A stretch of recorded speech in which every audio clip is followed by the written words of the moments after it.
It's 9 p.m. I'm Ben Leo. Tonight, what we've already seen in these last few months of the Labour government is a sustained increase in living standards.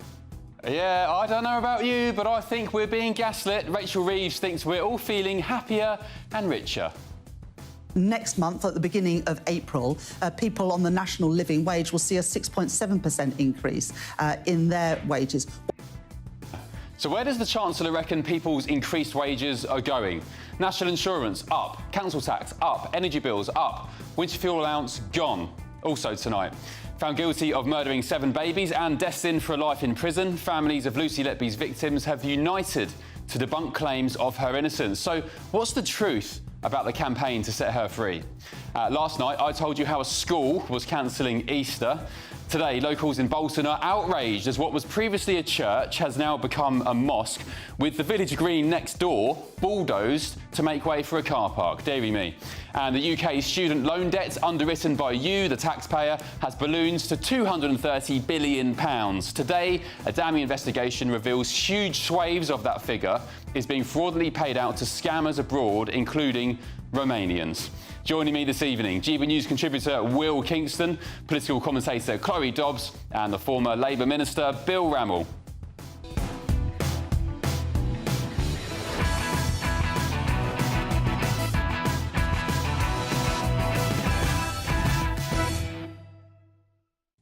Good evening to you. And in a huge breaking story tonight, it's just dropped. The Treasury has revealed that Labour's 1.5 million new homes to be built in England by 2029 will be going to this lot.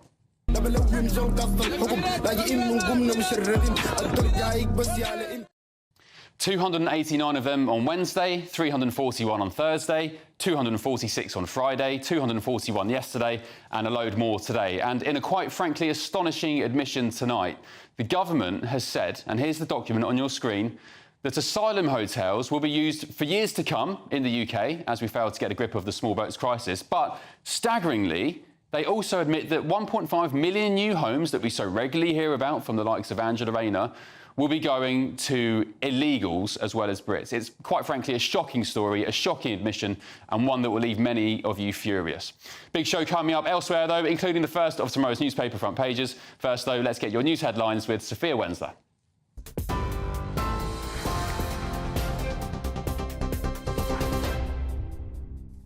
Ben, thank you. Good evening. It's just gone 9 o'clock. These are your headlines. Protests have erupted for a 5th night in Istanbul after the city's mayor was arrested and stripped of his duties in a government crackdown. There's been speculation that Ekrem İmamoğlu's arrest could be an attempt by Turkey's President Erdogan to block him from power. The arrest came as voters cast their ballots in a primary to name Mr İmamoğlu the opposition CHP party's candidate for the 2028 presidential race. He would have run against Mr Erdogan, and polls suggest he could have beaten the incumbent in national elections. Back in the UK, a birthday party at a primary school in Essex has been crashed by a group of youths with knives who stabbed 2 teenagers and injured police.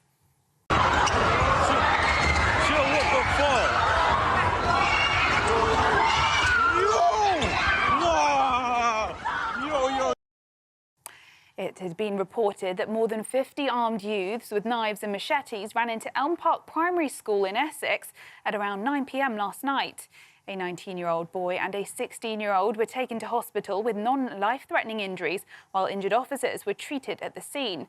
3 teenagers who were arrested and taken to a police station in East London were bailed to be later returned for questioning. In other news, Canadian Prime Minister Mark Carney has called a snap election for the 28th of April. Mr Carney has only been the Prime Minister for a matter of days after the former Bank of England governor took over from Justin Trudeau.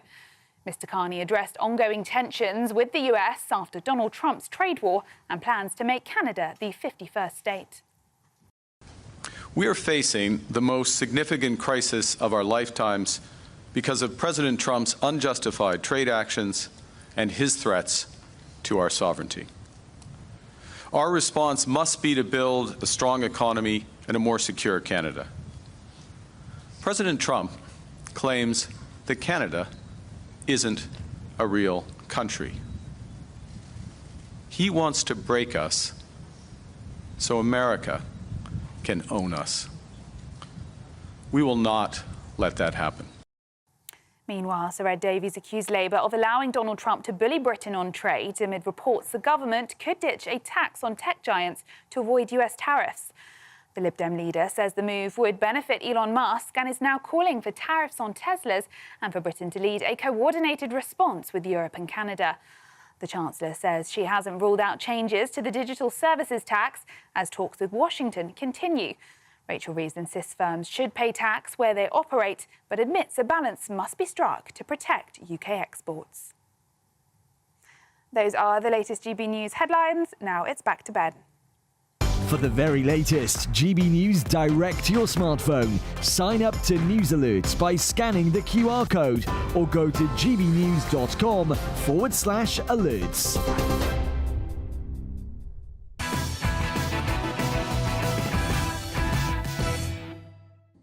Good evening. I think I may be the victim of gaslighting. The definition of gaslighting is a form of psychological manipulation where somebody attempts to sow self-doubt and confusion in another person's mind, despite the reality of a situation being completely different from the one they portray. The gaslighting isn't from my wife, no, although she has left me alone with the kids to go on holiday this week, but by the Chancellor, Rachel Reeves. This was her this morning, suggesting everything's fine and dandy with the economy and people's finances. What we've already seen in these last few months of the Labour government is a sustained increase in living standards. Next month, at the beginning of April, people on the national living wage will see a 6.7% increase in their wages, £1,400 more a year. That's only possible because of the stability that we have returned to the economy. I'm sorry, can we just hear that first part again? What we've already seen in these last few months of the Labour government is a sustained increase in living standards.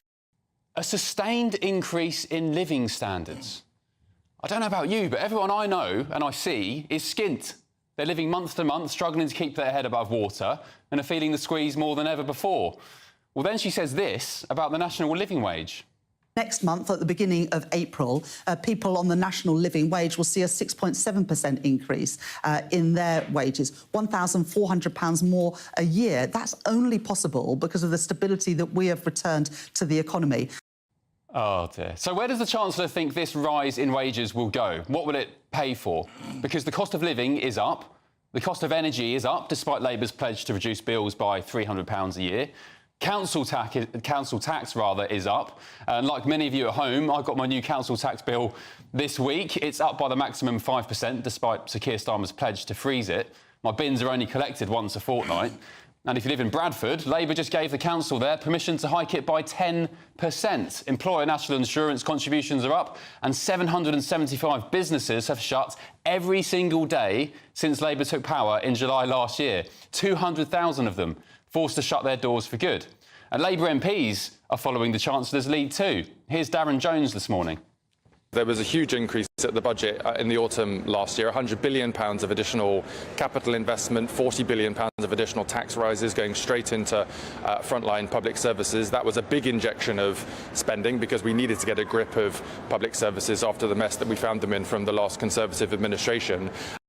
Even the left-wing Observer newspaper splashed this morning that all UK families will be worse off by 2030 as the poorest in society will bear the brunt of Labour's policies. And then, laughably, Rachel Reeves tries to take credits for Bank of England interest rates coming down. Of course, those three cuts in interest rates from the Bank of England mean that mortgage rates are lower than they otherwise would have been. The Bank of England first cut rates in August last year, just a few weeks after Labour won the election. That had nothing to do with Labour and everything to do with what the Tories did in the final months of power.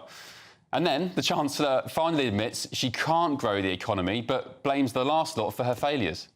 It's not possible within just a few months to reverse more than a decade of economic stagnation. 10 years of stagnation. I mean, the Tories weren't great, but Labour inherited the fastest growing economy in the G7. GDP figures were at decade highs. The economy is now screeching to a halt. So while we're all being gaslit to believe everyone's feeling abundant and Britain is roaring, what's the Chancellor been up to?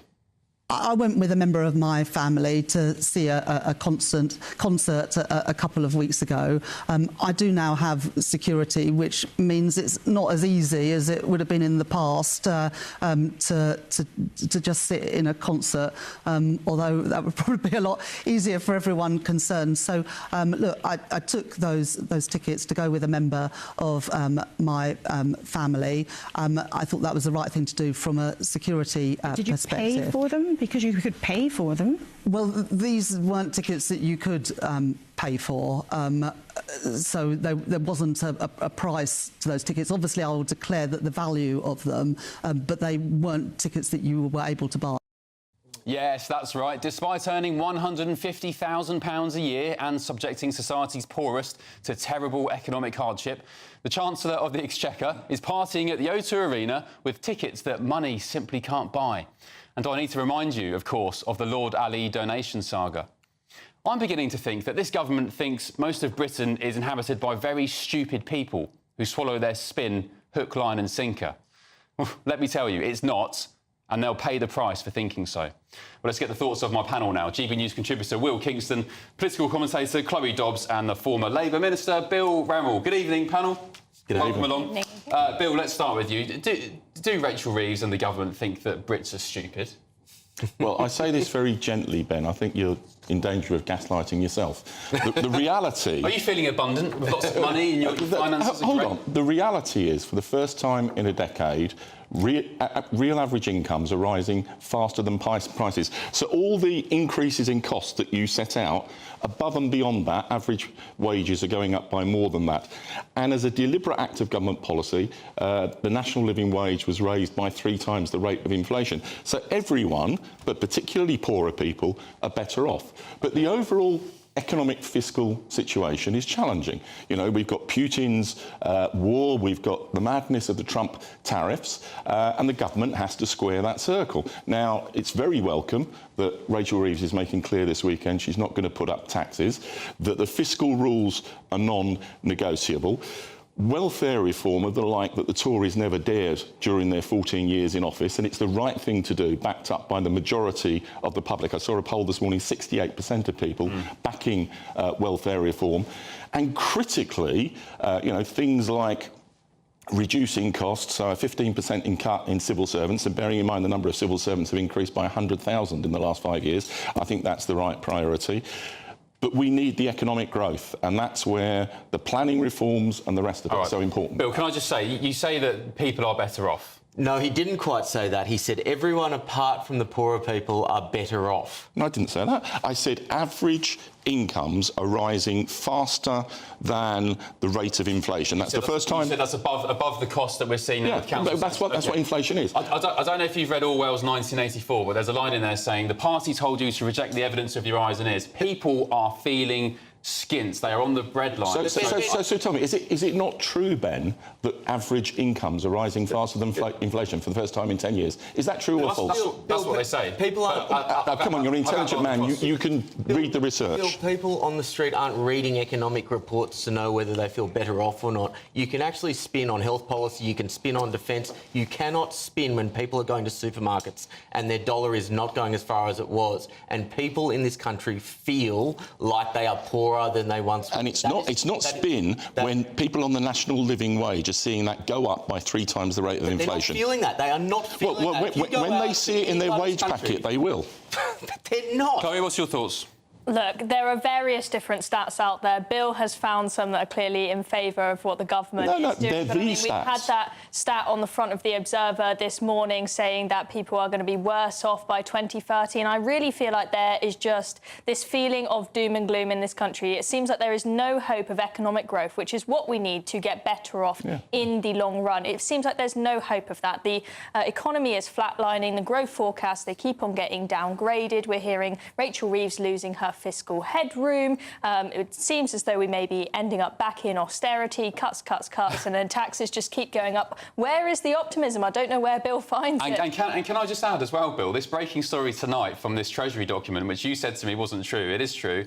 You've misrepresented it, and we're going to come on to debate that. You've seriously misrepresented it by saying that all of those 1.5 million... I didn't say all. You did. No, I didn't. Watch the recording of this programme again, Ben. That's exactly what you said. Well, regardless of whether it's one house being given to illegal migrants or 1.5 million houses being given to illegal migrants, these houses were meant for British people who don't have housing. And now we understand, and as frankly I'm describing it, a massive bombshell admission, that some of these houses are going towards illegal boat migrants who shouldn't be here in the first place. That is a national disgrace. The 1.5 million homes will go to British people. Some are going to illegal migrants. No, when we get to the detail of this report, we will go through it. Can we to the gallery? Let's put up this Treasury document if you can. It was in the menu. We're going to get this up in a minute. The Treasury document. I went on the website tonight. I've just tweeted it to lots of people. It says the pressure. Here we go. The pressure on migrant hotels will be alleviated through the 1.5 million new homes being built by 2029. It's on your screen. And what that means, it's not that there's social housing going to be allocated to people who are illegal migrants. What you need to do to reduce hotel costs is you need to get people out of hotels. Right. Some of that... So where are they going to go? Yeah, some of that, and it's a very small proportion, I imagine, some of that will be people buying some of those homes and renting them out. Why? But why? Because... Why aren't they... The average cost of renting out properties to refugees is about £14 per week. It's £145 a week if they're in hotels. That's why the government's committed over the course of the Parliament to ending the use of hotels. I agree, but they should be detention centres. They shouldn't be in housing in England. That provides an incentive for more refugees to come and more refugees to risk their lives in the Channel. This is not the compassionate policy, Bill. Your policy is the policy that is leading to more people killing themselves in the English Channel. Once people gain refugee status, they are legally entitled to be in this country and they're legally entitled to try and get security. Number one, 90% of the people who are crossing the English Channel are not legitimate refugees. We know that. Number two, if you want to get refugee status, there are ways that you can do that without getting onto a boat. If you are getting onto a boat illegally, that is breaking English law. That is not being a refugee. Can I ask you a question? Bill, let me just clarify before we move on. After seeing that document I've just retrieved and put on screen for you, do you accept some illegal migrants will be going from hotels to the 1.5 million homes we've heard about from Angela Rayner? Not to be allocated social housing, no. They may be... Bill, the document's on the screen. Yeah, but that's not what it says, Ben. And you said, please go back to the beginning of this programme where you said all of them would be going to illegal migrants. Bill, I wrote migrants. that menu. I know that's not what I said. Right, then play it back. Play it back now, Ben. Chloe. Bill, even if not a single one of these houses goes to illegal migrants, let's not forget that on the same show that we've just seen Rachel Reeves making a fool of herself on, Angela Rayner was also challenged about the fact that even if we go on the government's own estimates, roughly 5 out of 7 of the 1.5 million homes that will be built will end up going to immigrants. That's not true. I don't know where you. I don't know where you get those figures. They're spurious figures. It's just not true. OK, we're going to continue this. Well, how are we going to house all the? If we go off the projections of the number of people that are going to be coming we want to cut the number of asylum seekers and illegal migrants coming to this country like the last Labour government did. I'm talking about legal now, right? I said even if there isn't a single illegal migrant going in those houses, think about the number of those. Not hotels, houses. Think about the number of legal foreigners who are going to be getting those homes. Brits are not going to see their house prices coming down. And the proportions of people gaining refugee status has gone down significantly in the last year. We're going to come back to this at the top of the 10 hour. We've got to move on, unfortunately. But, Bill, I will say, and we'll discuss it again, I'll show you here on my screen. The Treasury said to The Times tonight the government's commitment to build 1.5 million homes in England by 2029 would help to reduce the use of hotels for asylum seekers. That means asylum seekers, instead of being put in hotels, will be put in new homes. No, that's not what it means. We'll discuss it at 10. Right, good start. Thank you very much. Very spicy. Right, time's running out for your chance to spruce up your spring and grab designer watches, designer bags and £17,777 in tax-free cash. Here's all the details you need to win. You could have £17,777 in tax-free cash to play with this spring. Cash to spend on anything you like. And if that wasn't enough, we're also going to give you not one, but 2 sought-after designer watches and the latest Mulberry handbag. How would winning that sound? Oh my God, that's brilliant news. For another chance to win the lot, text cash to 63232. One entry costs £2 plus one standard network rate message, or text bonus to 63232. 5 entries cost £5 plus one standard network rate message. Go to gbnews.com/win. Entries start from just £2. Call 0903 681 3232. Calls cost £2 plus your network access charge, or post your name and number to GB12 PO Box 8690 Derby DE1 9TT. UK only. Entrance must be 18 or over. Lines close at 6 p.m. on the 4th of April. Please check the closing time if listening or watching on demand. Good luck.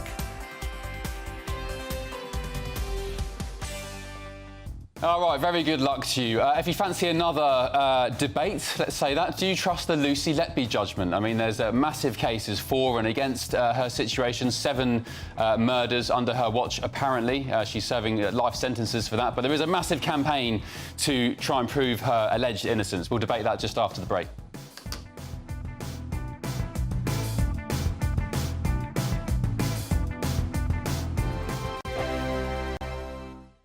The royal family is an enduring symbol of tradition, unity and pride for Britain. At GB News, we celebrate what makes this country great. In our new royal newsletter series, you can join me, Cameron Walker, for Inside the Palace, an exclusive look every week that takes you beyond the gates and brings you the very latest from those at the heart of the monarchy. Never miss a royal moment again. Sign up now. Go to gbnews.com/royal newsletter and get the latest straight to your inbox. Good Afternoon Britain isn't just about us. The wonderful thing about this programme is it's about everyone watching. It's an interactive programme. Well, there absolutely is something to see here, and we're going to be talking about it more. Whether it's breaking royal news, please bring us up to date, or indeed a particularly punchy speech in the House of Commons. Very, very curious. We bring it to you live, and then we bring you live reaction as well. That's Good Afternoon Britain, weekdays from midday. Only on GB News, the People's Channel, Britain's news channel. Join me, Nana Akwe, for an informative, interactive news programme with a difference. It's fun. No, he didn't say that, Dave. I'm so surprised. I think there's an element of truth to that. Join me from 3 p.m. every weekend, only on GB News, Britain's news channel. If you want your news to be straight talking... This is a nightmare for the Conservatives again. Down to earth. It's not just Nottingham where this is happening, is it? And most importantly, honest. Hard-working, middle-class taxpayers, they'll get their book thrown at them. Then catch me, Martin Daubney, Monday to Friday, 3 till 6 p.m. on GB News, Britain's news channel. Hi, I'm Michelle Dewberry, and my show is your opportunity to cut through all the noise and dive in headfirst to some robust debates. Ideas clash. Situation, isn't it? Because the failure is... You're deliberately avoiding my point. Nothing's held back. And if you think this is the end of it, wait for more. And we do not shy away from the difficult stuff. Sometimes I want to shake people and say, if only you understood. So join me on Jubes & Co. weeknights at 6 p.m. only on GB News, Britain's news channel. Exciting news. Every Friday, my Patrick Christie's Tonight Show is going to have a twist to it. We're welcoming some special guests. You. That's right, on Fridays I'm going to be doing my show in front of a live studio audience, because this show is about you and what you have to say. It's going to be the same big debates, same big topics, same big opinions, but every Friday night at 9 p.m. you are invited to come on down to Patrick Christie's Tonight to be a part of the action. Only on GB News, the People's Channel, Britain's news channel. I'm Christopher Hope. From pop star to politicians, I'll interview anybody in a pub who's got a political opinion. Join me every Friday on Spotify, Apple Podcasts, YouTube or gbnews.com, or wherever you get your podcasts. This is GB News, the People's Channel.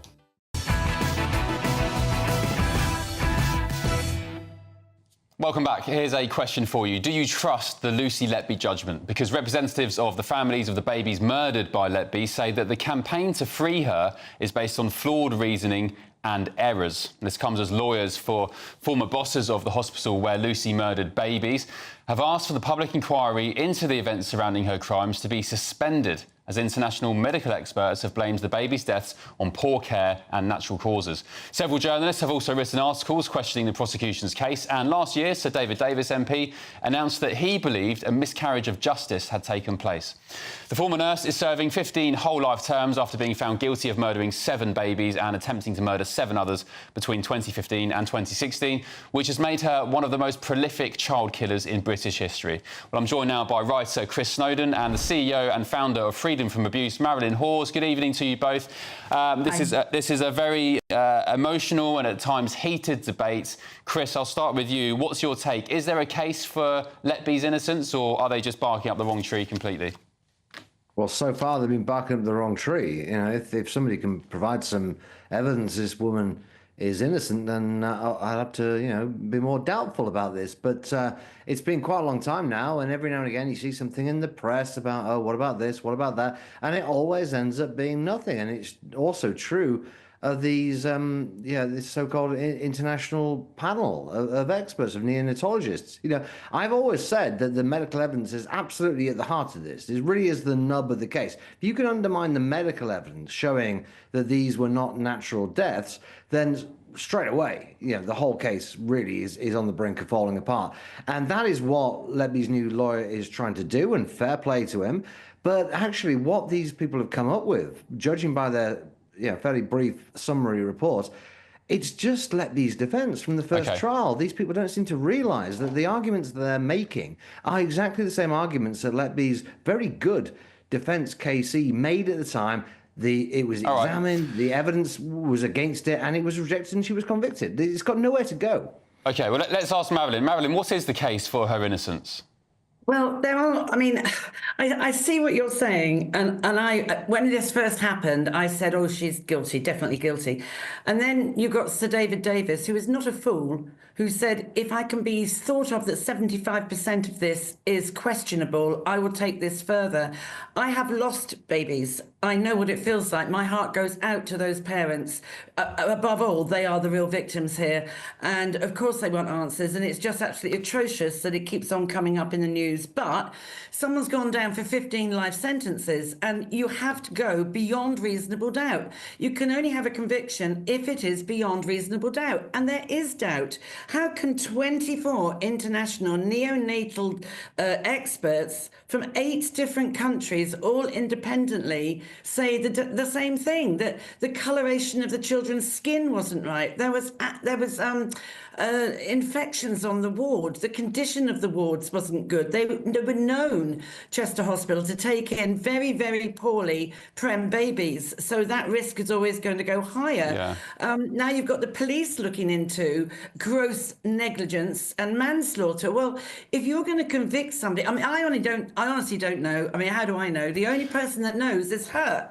And, you know, to convict somebody for 15 life sentences when there is doubt around it seems to me that something has to be looked at in more depth, I think. Well, Madeleine, you mentioned there was a letter signed by 50-odd experts. I mean, from the top of my head, we've had the Hunter Biden laptop situation where you had 50 intelligence officers saying that it was Russian disinformation. It's the 5th year of the COVID anniversary today. You had so many experts, hundreds, saying that vaccines were safe and effective and they stopped transmission. I think I'd argue there on that point that the fact that so-and-so experts have signed a letter saying something, I don't think that proves anything, quite frankly.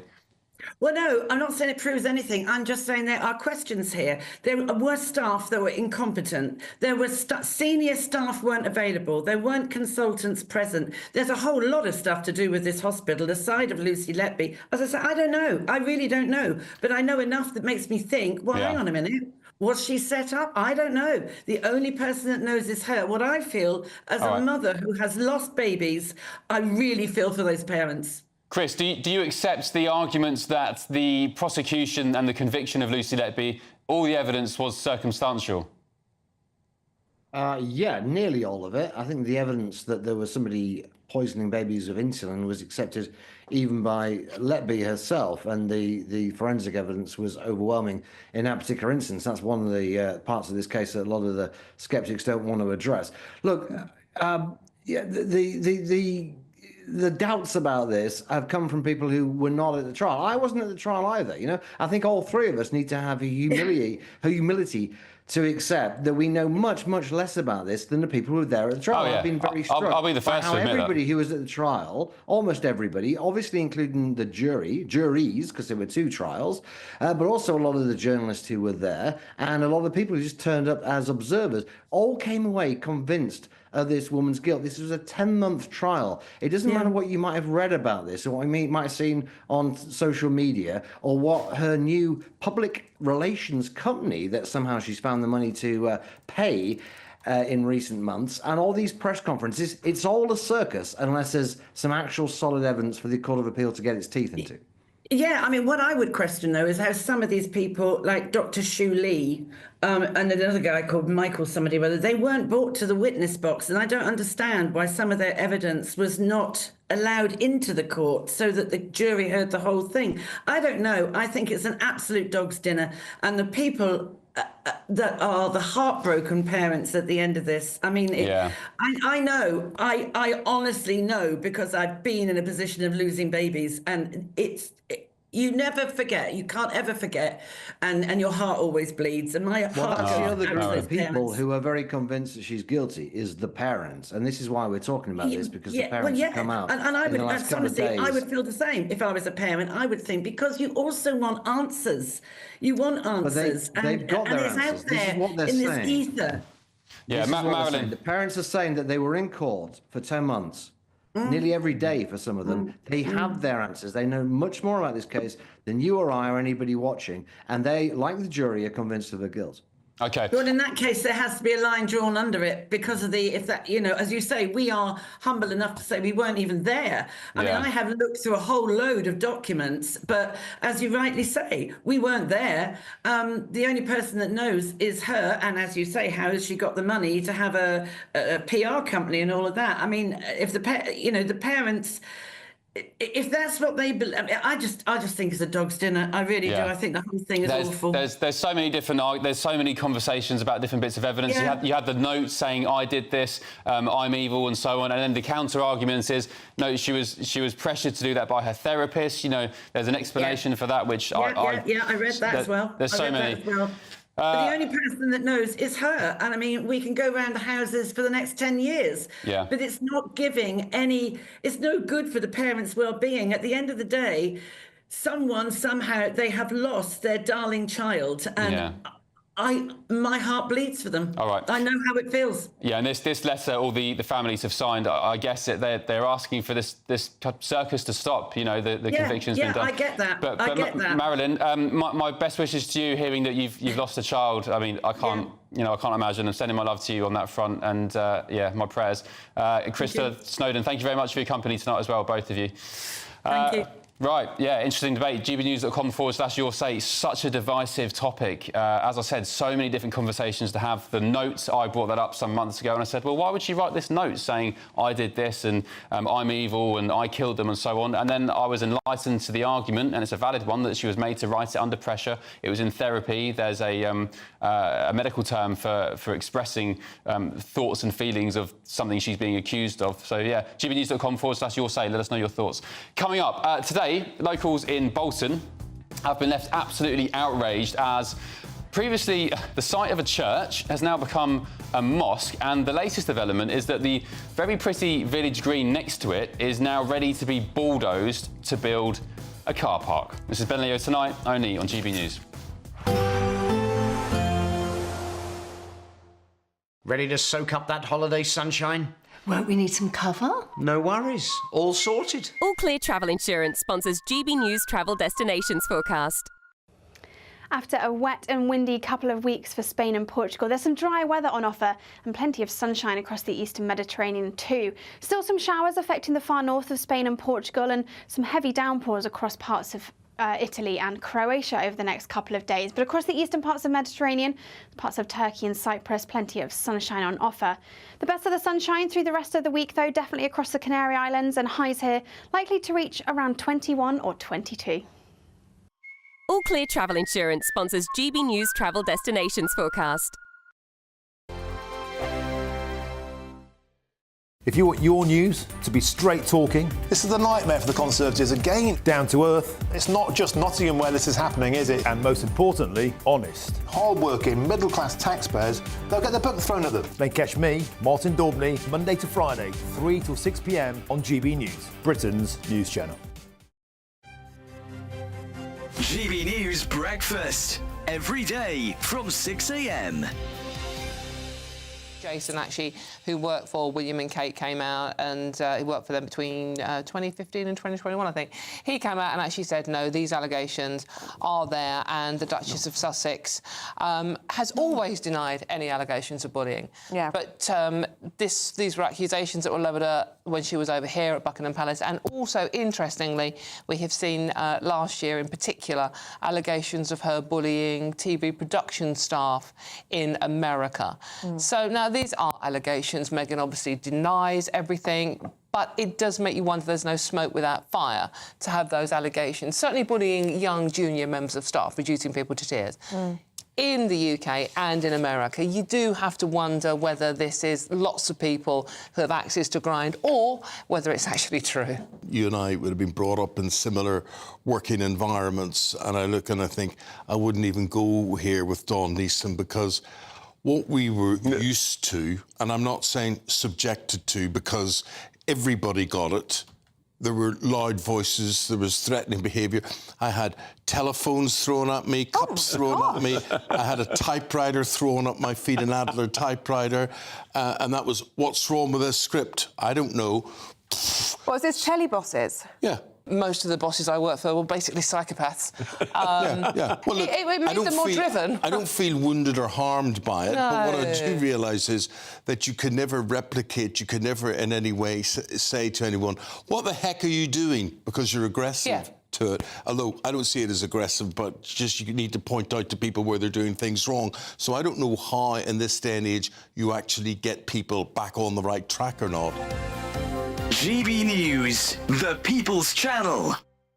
This spring, the Chancellor steps up to the dispatch box to make a statement. But what kind of statement will it be? Taxes, spending, growth, benefits, cost of living. What's changing? And more importantly, how does it affect you? Does she have the headroom to make headway? Will it ease the squeeze or tighten the grip? Will businesses boom or struggle to survive? And does the spring statement have real impact, or is it just political posturing? GB News brings you the analysis that matters. Just what it means for your money, your home, your future. The Spring Statement 2025, Wednesday on GB News.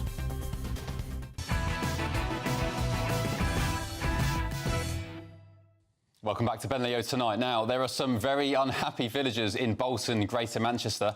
A green area, which the residents call their village green, was torn up by diggers last year and trees were felled, ready to be converted into a 19-space car park for a village mosque.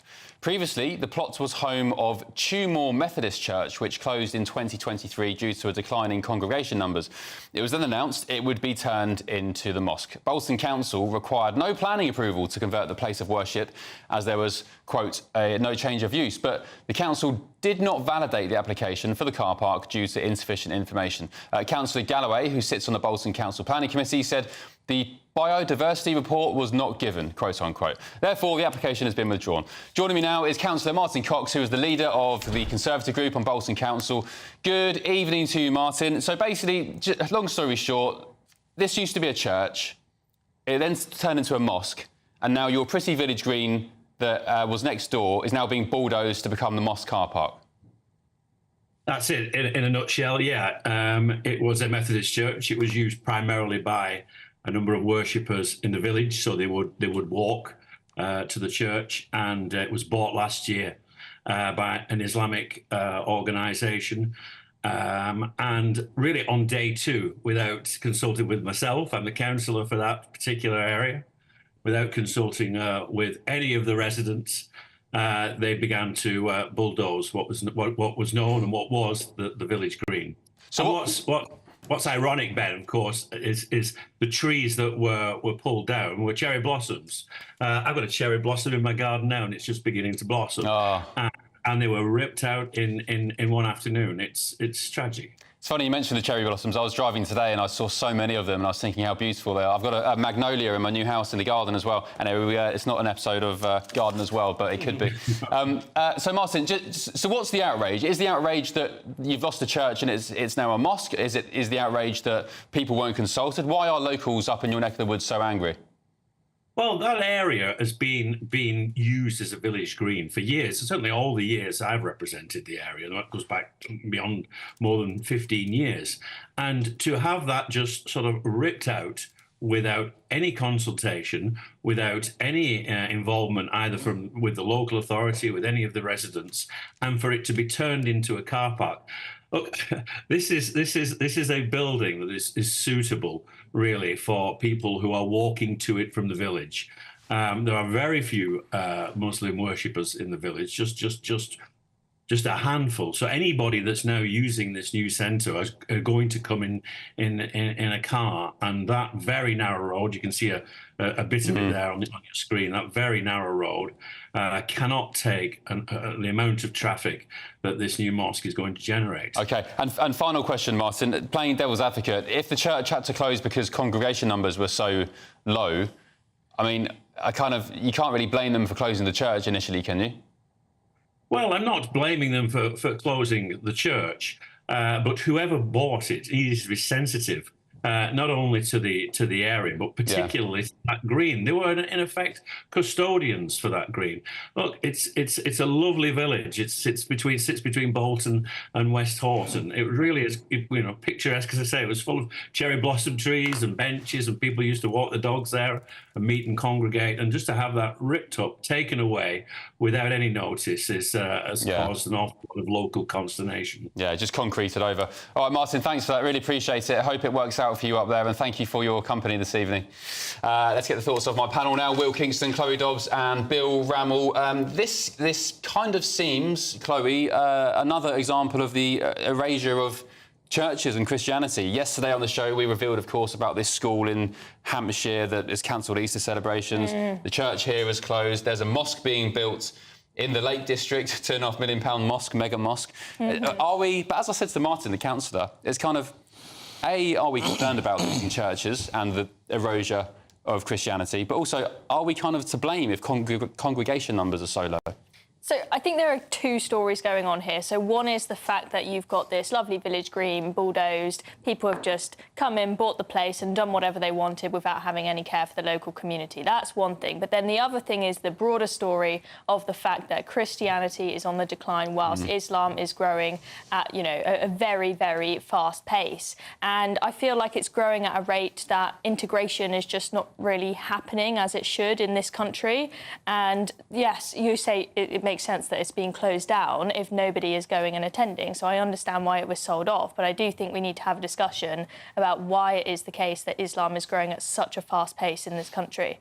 Is it because of immigration? Is it because lots of people who are Brits are converting to this ideology? Will, is that a problem that Islam is growing at such a rate and outpacing Christianity? Of course it is. I actually don't think that is the conversation we need to have. We know why it's growing. It's because Muslim families on average are having more kids than non-Muslim families, and because of mass immigration. The bigger question is Islam compatible with a Western liberal democracy?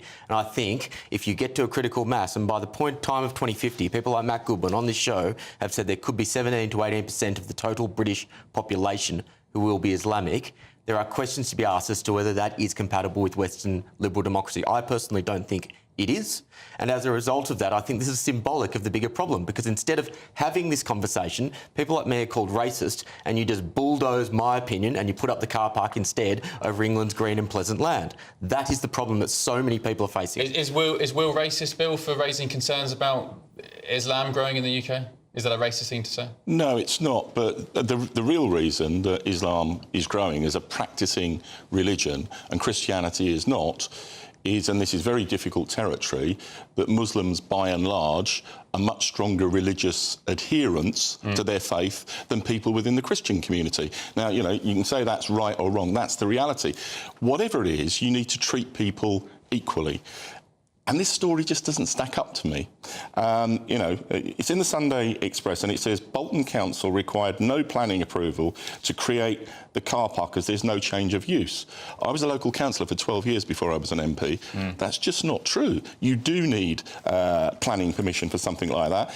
I think they had planning for the car park, but they had no change of use for the building. So the mosque was a place of worship. But the underlying implication of the article is that they've ripped up the green space, built a car park without planning consent. If that is the case, there's all sorts of remedies available to the local council.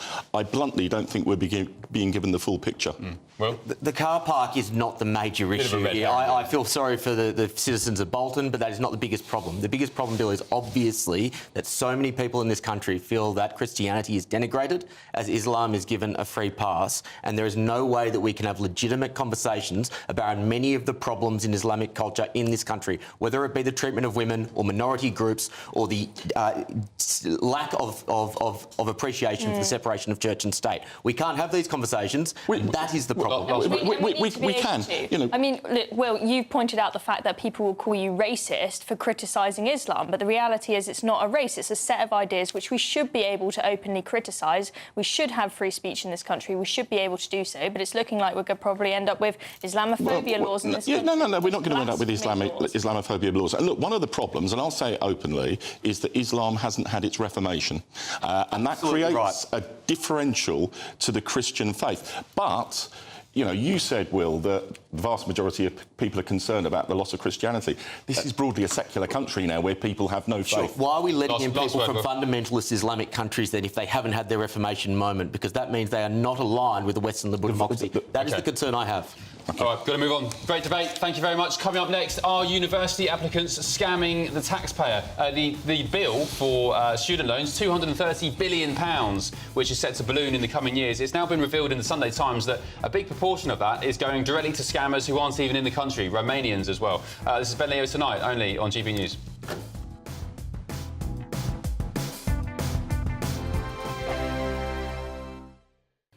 Hello, here's your latest weather update from the Met Office for GB News. During the week ahead, most of us will see some rain at times, but equally some sunshine too. Low pressure is pulling away to the southeast of the UK at the moment. That's taking most of today's showers away to the southeast, allowing a little ridge of high pressure to build in from the northwest, so things should quieten down for a time at least over the next 24 hours or so. Back to tonight though, we've still got some showers for a time this evening across the southeast corner of the UK. Some of those could be heavy, even thundery for a while as well. But notice they tend to fade away as we go into the early hours of Monday. A lot of low cloud left behind, so quite murky with some hill fog in places. Whereas towards the northwest of the UK, under clearer skies, we'll see a fairly widespread frost, certainly in rural spots with temperatures here down to -3 or -4 Celsius. As for Monday itself, then, we start the day with some rain across Shetland there, but elsewhere in the north, plenty of fine weather to start Monday, lots of sunshine around, but as I say, it will be quite a cold start, some frost to clear first thing. Plenty of sunshine for Northern Ireland, but once again, a fairly widespread frost to start the day. Brighter skies across parts of northwest England and western parts of Wales with some high cloud moving in here. Whereas towards the southeast, we're under that thick band of cloud there, quite a murky start with some fog to clear. And notice that across the south, though, temperatures holding well above freezing. So as we go through the rest of the day, the low cloud in the south and southeast will gradually lift and break to allow some sunshine to come through. And then for much of the UK, Monday does look quite promising, plenty of sunshine around. But notice towards the northwest that cloud and rain across the far north there, pushing its way southeastwards across northern and western Scotland into western parts of Northern Ireland too. Temperatures generally around average, if not just above, in the low, locally mid-teens Celsius. As for Tuesday, well, it's the turn of the south of the UK to see some outbreaks of rain, whereas towards the north of the UK, brighter skies, just 1 or 2 showers, and all the while those temperatures still holding up fairly well in the range low to mid-teens. We'll see further bands of rain moving their way southeastwards across the UK during the rest of the week, weakening all the while though, and all the time those temperatures stay around or just above average. Join me, Camilla Tominey, for a frank and honest discussion with those in power that cuts through the spin and gets to the heart of the issues shaping our nation. You haven't confirmed that you want to stand as leader, but you haven't ruled it out either. This report basically says that he's not fit to stand trial. Is he indecisive? Incompetent? I deliver the dose of reality Westminster needs. That's the Camilla Tominey Show at 9:30 every Sunday on GB News, the People's Channel, Britain's news channel. Hi, I'm Michelle Dewberry, and my show is your opportunity to cut through all the noise and dive in headfirst to some robust debates. Ideas clash. Situation, No, isn't it? Because the failure is... You're the failure is... deliberately avoiding my point. Nothing's held back. And if you think this is the end of it, wait for more. And we do not shy away from the difficult stuff. Sometimes I want to shake people and say, if only you understood. So join me on Jubes & Co. weeknights at 6 p.m, only on GB News, Britain's news channel.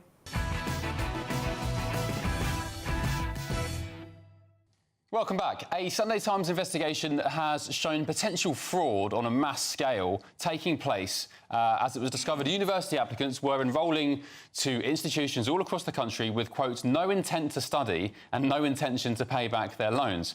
There's also suspected organised recruitment on social media of potentially fraudulent applicants who are particularly targeting Romanian nationals. Well, let's speak to the Director of Higher Education Policy Institute, Nick Hillman. Nick, good evening. This is a staggering Sunday Times investigation. It alleges, and Bridget Phillipson has even commented on the scale of the fraud, it alleges that vast swathes of our £230 billion student loan bill, paid for by taxpayers, which, I mean, that number alone is shocking, vast swathes could be going to fraudsters, scammers and conmen. Yes, good evening. I mean, it is a big problem, and the Sunday Times are right to shine a spotlight on it. I mean, it is still small beer relative to the entire £20 billion a year that are loaned out to students. But clearly, if poor quality courses are being put on, or if there's fraud, or if people are being missold an education that is not really even a half decent education, then clearly the government are right to shine the spotlight on that and to ask the fraud experts to investigate. Do you know how fraud would take place, the circumstances of it? I mean, are they, for example, in this Sunday Times piece, there's one, I won't name it, but there's one college, university, which is situated above a cafe or a Subway, very little signage, and it suggests that, you know, these essentially are just sham universities offering sham courses. Well, the way it's meant to work is that these institutions that most people have never heard of are meant to be offering degrees from much better known universities that people will have heard from. And it's a sort of franchised arrangement. So although you're studying at college X, you're getting a degree from University Y. But there has been light touch regulation here. The university is meant to make sure the arrangements are working properly. There's been very little oversight from the Office for Students, and that's due to change. But where the thing seems to have gone most wrong, probably, is in the marketing and recruitment of students. So it looks like they've been looking for students who maybe sometimes aren't even interested in getting a good education, but want some of that student loan in their pocket. Yeah, the Romanians are mentioned a couple of times in this piece. I mean, there's some staggering stats. One franchise college made £234 million in revenue last year and increased its profits by 1,200% in just 3 years. At some universities with franchise providers, between 35 and 55% of applications were Romanian. And franchise colleges are enrolling students who can't speak a word of English. I mean, it's just staggering. It sounds like people like Elon Musk and Doge would have a field day going through this. Well, certainly if I was the government and in power, I would start by looking at the franchisees that are making the biggest profits of the type you're talking about, because universities say they are struggling to educate students using the full £9,250 fee. If these private companies are coming in, charging the same fee, but racking up huge profits at the same time, well, that's money that should be spent on education. Okay. So that is definitely the place to start. I agree. OK, Nick Hillman, Director of the Higher Education Policy Institute. Thank you very much. Good evening to you. Panel, welcome back. Will, Bill, Chloe. Will, what's your take on this? University scammers? This is a first for me on GB News, Ben. I'm going to argue for greater regulation. This is an absolute... What a racket. This is an absolutely fraudulent system. It is preying on people who don't really know what they're paying for, or alternatively paying for a back way into the country. This is just wrong. I don't think there's anyone who could possibly defend this. So, to me, the way I see this is that universities are just absolutely desperate for cash at the moment. The £9,000 a year that it costs to go to university, that has stayed the same for ages, and they do not make any profit on undergraduates paying that money. So you've got two things going on. You've had them prioritising international students over British students because international students pay way higher fees. Yeah. And also we're now seeing this as well. It's just absolutely bonkers. OK, Bill, we've run out of time, unfortunately, to come to you. I'm a former higher education minister, a former university vice-chancellor. It gives me real concerns. There is an irony, however. I've got a lot of respect for Nick Hillman, but he was David Willetts' special advisor when the then Tory government in about 2011-12 brought in the liberalising measure to bring private providers into the sector, and there were all sorts of warnings of this very thing happening. Great, thank you very much. Steve, well, there's more stories coming just a tick, including all the first of tomorrow's newspaper front pages. Don't go anywhere.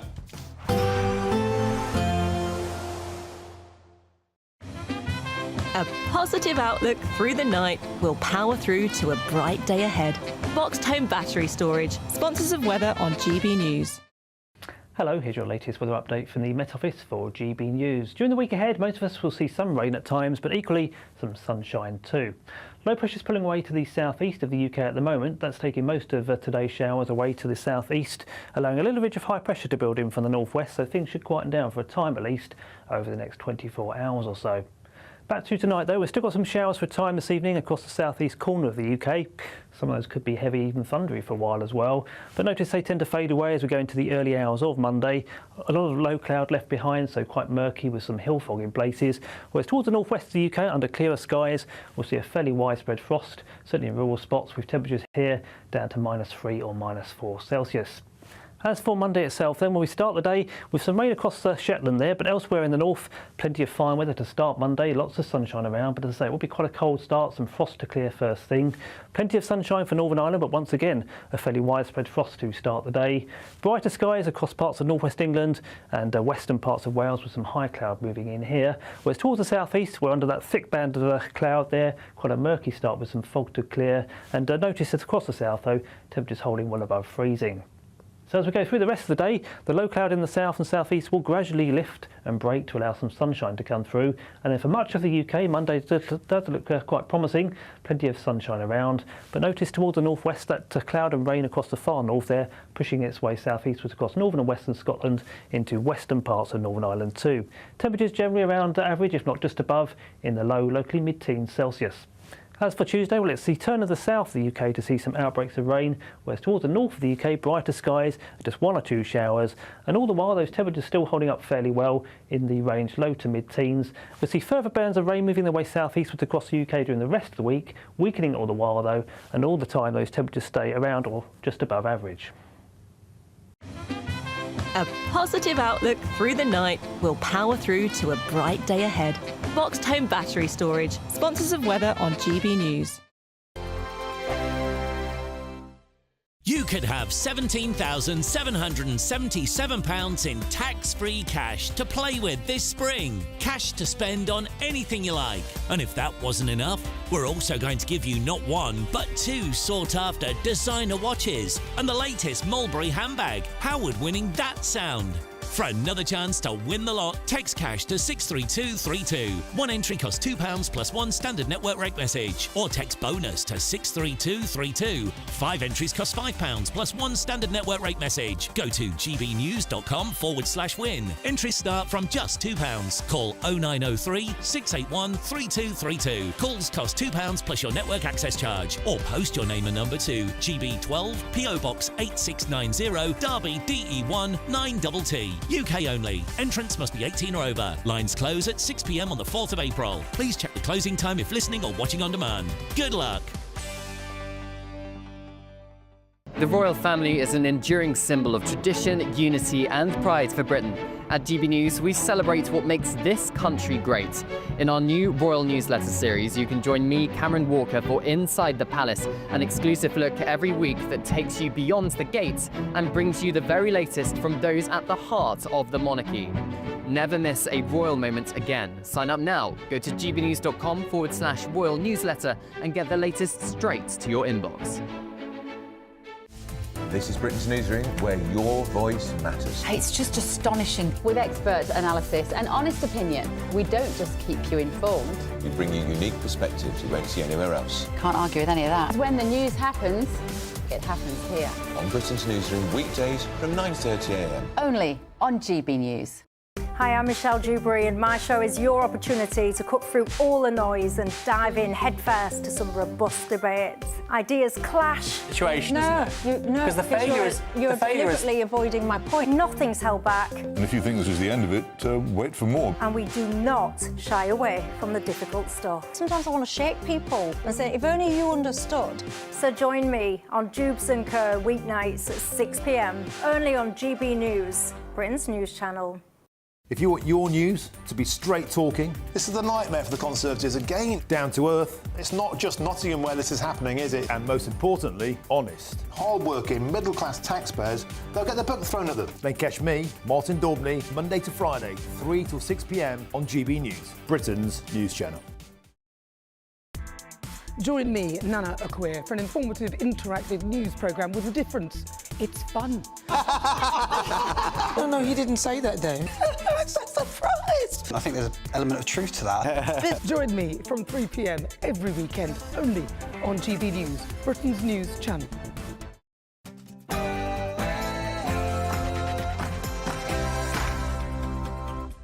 It's 10 p.m. I'm Ben Leo, and breaking tonight. Migrants will be housed in hotels for years to come, despite government pledges to stop using the hotels. And it's been revealed tonight, crucially, in a Treasury document that suggests some illegal boat migrants will be housed in the 1.5 million homes earmarked by Labour to be built by 2029. We'll discuss that in just a second. On the front page of the Daily Telegraph, another ridiculous asylum story. An illegal Iraqi migrant earmarked for deportation was allowed to stay in the UK because, get this, he lost his mobile phone. Another example of the power foreign courts have over Britain. And it's been a year since the Princess of Wales announced her cancer diagnosis to the nation. Editor-at-large of The Mail on Sunday, Charlotte Griffiths, joins me live to talk through Catherine's year-long battle with the disease. Another big one on the reform front, Nigel Farage will tomorrow announce their candidate for the Runcorn and Helsby by-election, sparks, of course, because of Labour MP Mike Amesbury battering a constituent. And joining me on the panel this evening, GB News contributor Will Kingston, political commentator Chloe Dobbs, and the former Labour Minister Bill Rammell.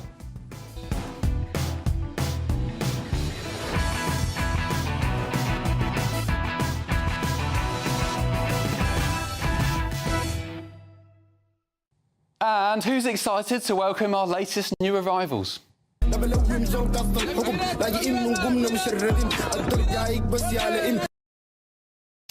289 of them on Wednesday, 341 on Thursday, 246 on Friday, 241 yesterday, and I'm afraid to say a load more today. The first of tomorrow's newspaper front pages coming up imminently. First, though, your news headlines with Sophia Wenzer.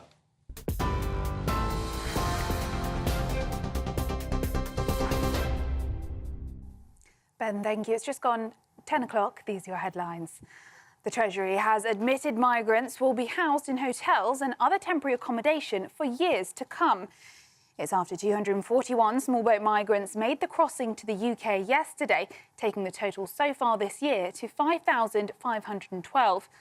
A Treasury document has revealed that it's inevitable that illegal migrants would continue to come to the UK, so demand for temporary accommodation for them would endure, especially as there were other pressures on housing supply. The document also suggests that some of the new 1.5 million homes promised by Angela Rayner will be given to asylum seekers.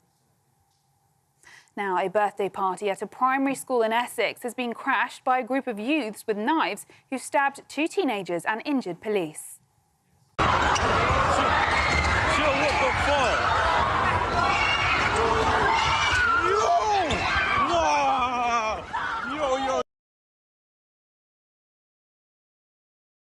It's been reported that more than 50 youths armed with knives and machetes ran into Elm Park Primary School's hall in Essex at around 9 p.m. last night.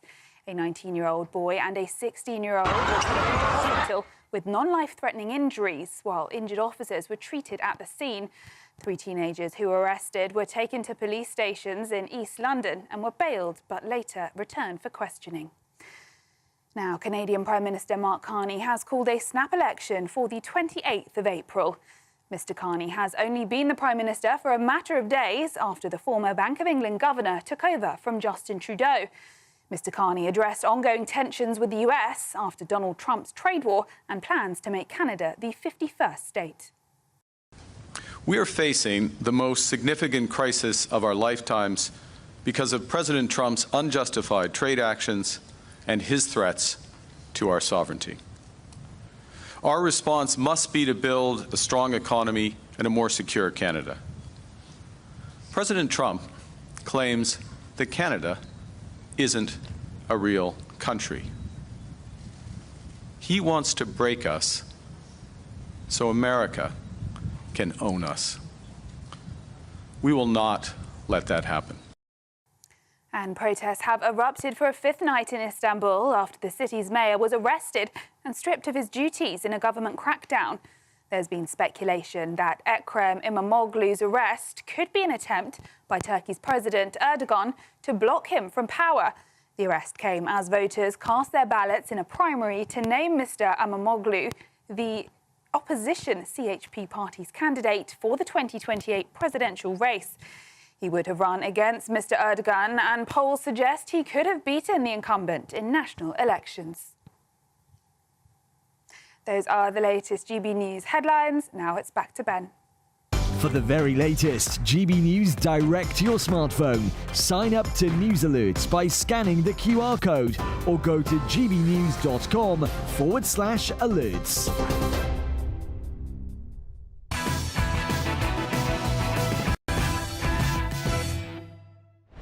Thank you, Sophia. It's breaking news on the front pages tomorrow. Let's start with the Daily Telegraph. It reads, Heathrow had enough power to stay open. 2 working substations could have kept the airports going. That's according to the National Grid boss. On Friday, of course, the whole airport was closed. Thousands of flights cancelled and diverted. Another interesting story on the front page of the Telegraph, just to the right-hand side on the column. Rachel Reeves ready to offer the United States £700 million tax breaks to avoid a trade war. Next up, we have the Daily Mail. Similar to the top of my show tonight, how about cutting your freebies, Chancellor? Her budget killed growth, says the Mail. This week she's set to cut 10,000 civil service jobs. But today, Rachel Reeves squirmed on TV as she justified taking free tickets to a Sabrina Carpenter concert. And that was the interview with the BBC this morning. Up next is the Metro. Keir Starmer's £1.6 billion pothole ultimatum. Councils all across the country have been ordered to count how many potholes they fix from today or miss out on a share of the £1.6 billion government funding to repair Britain's dangerous roads. The I newspaper, education races for worst squeeze in a generation, as Rachel Reeves admits cuts are coming. The Chancellor apparently is scrambling for savings ahead of Wednesday's spring statement and says 10,000 civil service jobs will be axed to save £2 billion, including additional education cuts. And the Mirror.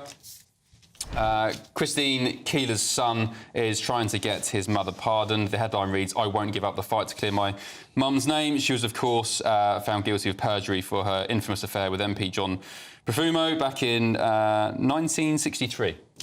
There we go. Welcome back to my panel. Will Kingston, Bill Rammell and Chloe Dobbs. Let's resume our very spicy conversation from the top of the show about this migrant hotel situation. So, Bill Rammell, for viewers' clarity, if you've just joined us tonight, the Treasury, there's a story in the Times today. The Treasury has done an audit on migrant hotels and they have advised the Home Office, so they've told the Home Office in a document that migrant hotels will continue to be used for the coming years, despite Labour's pledge to stop using them. But the pressure on migrant hotels will be alleviated because some migrants will be put into the 1.5 million new homes that the likes of Angela Rayner and her colleagues have been boasting about for many, many months now. So we're building, they want to build 1.5 million homes by 2029. We've not heard the last of it. But it's now revealed in this bombshell revelation, Bill Rammell, that some illegal boat migrants will be taking up this housing stock. Well, let's take a step back and look at what it's actually saying. You know, this is about reducing the use of hotels for migrants. Yeah. The pledge the government made was a 5-year Parliament commitment to stop that from happening. Part of the way that that will happen is that a small proportion of them will go, the 1.5 million homes will go to migrants, not through social housing, but through people purchasing the homes and setting themselves up for rent. If you don't want migrants to live in hotels, then the alternative is private rented accommodation. Bill, No, it's not. It is. So, Will, let me come to you first. Bill, this is right. So you accept, you now accept, polar opposite position from the first hour. You accept that illegal boat migrants... No. Hang on, let me finish. Illegal boat migrants are going into these 1.5 million homes, yes? And I said that from the beginning. What I objected to, Ben, was the fact that you said that all these homes were going to go to migrants. No, I didn't. Let's play the clip from the top of the show. Yeah.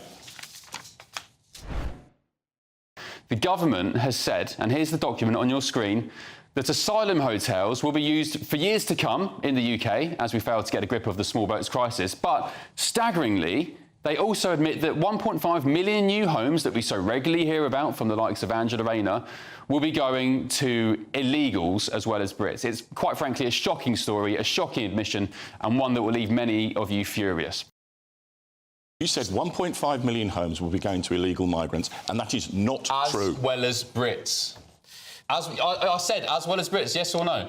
No, I didn't hear that. The reality Should we play it again? Bill, no. We're not going to continue in this fashion. Right. The reality is that we need more homes. And this is my show. Will, did you not hear me say then, as well as Brits? I'm not... Let's play the clip again. Sorry to do this, viewers. Listen carefully. Play this clip again. I say they will go to illegal migrants as well as Brits. Play the clip again.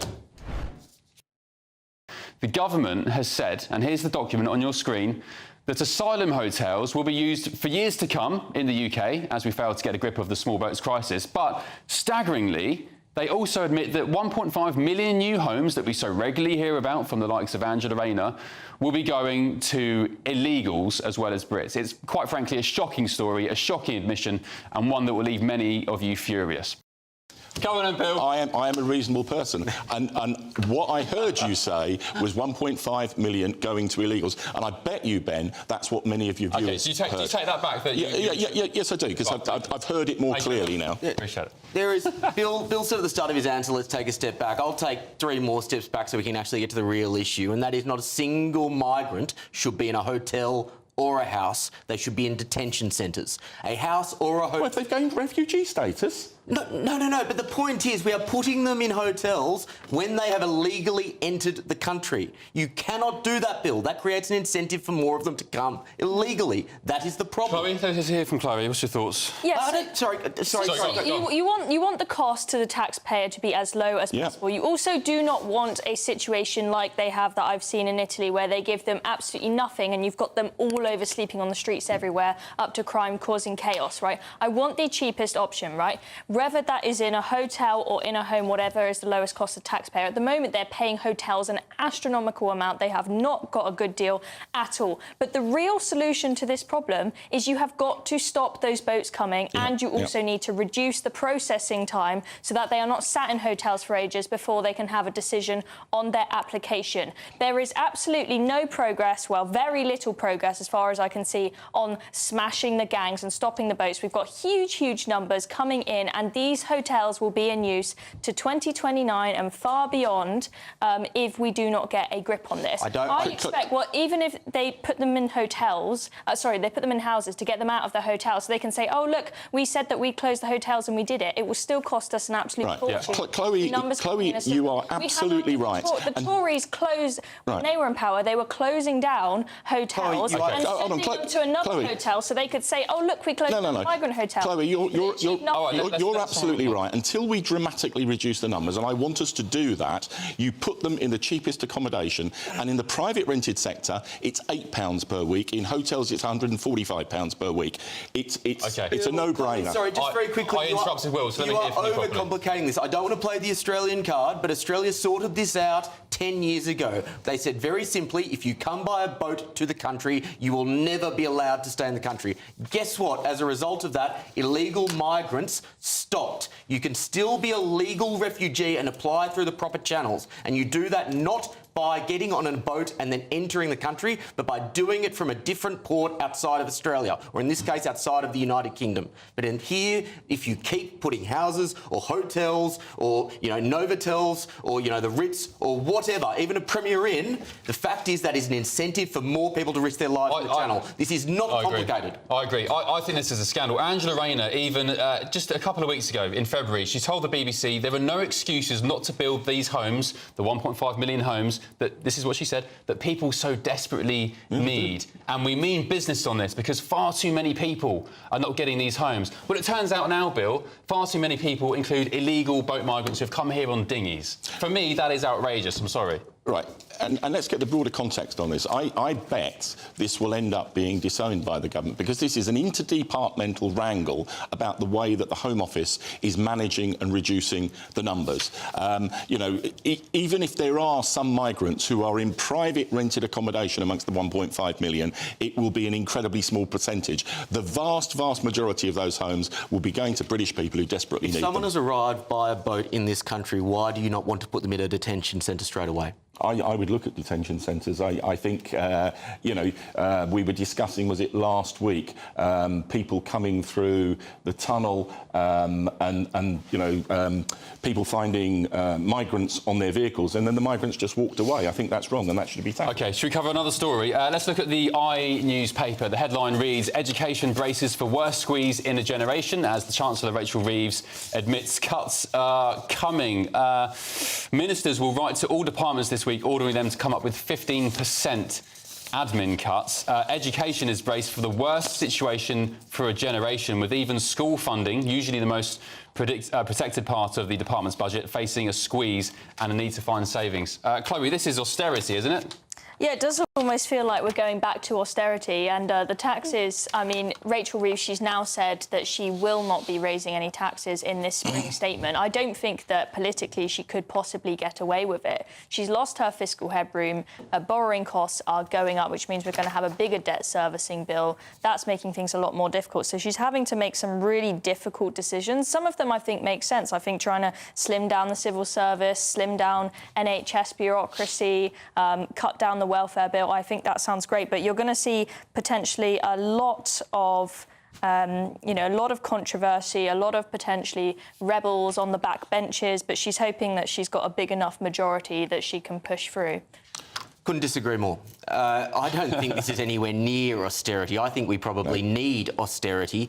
Look at this. This says 15% of admin cuts. That's not 15% of total spending. I don't know how much admin is necessarily, but this is another example of this government talking right but governing left. They are still spending by the boatload in other areas, but then they put out these little nuggets to appease people to think they're a centrist government. That's not what's going on here, right? There's a bleeding stump lobbying process going on in advance of the June spending review, with various departments putting forward their stalls. The reality is that the numbers of civil servants have gone up by 100,000 over the last 5 years, and rightly Rachel Reeves is saying you can take cuts, not in frontline areas, not in teaching posts, not in teaching assistants. You can take cuts in backline posts of 15%. I think most people would see that as being reasonable. Before we move on very quickly, can we look at the Daily Mail front page again? Because the main story is about, all while Rachel Reeves is about to deliver these cuts, she was, I'd argue, skewered this morning by Laura Kuenssberg about going to a Sabrina Carpenter concert at the O2 Arena.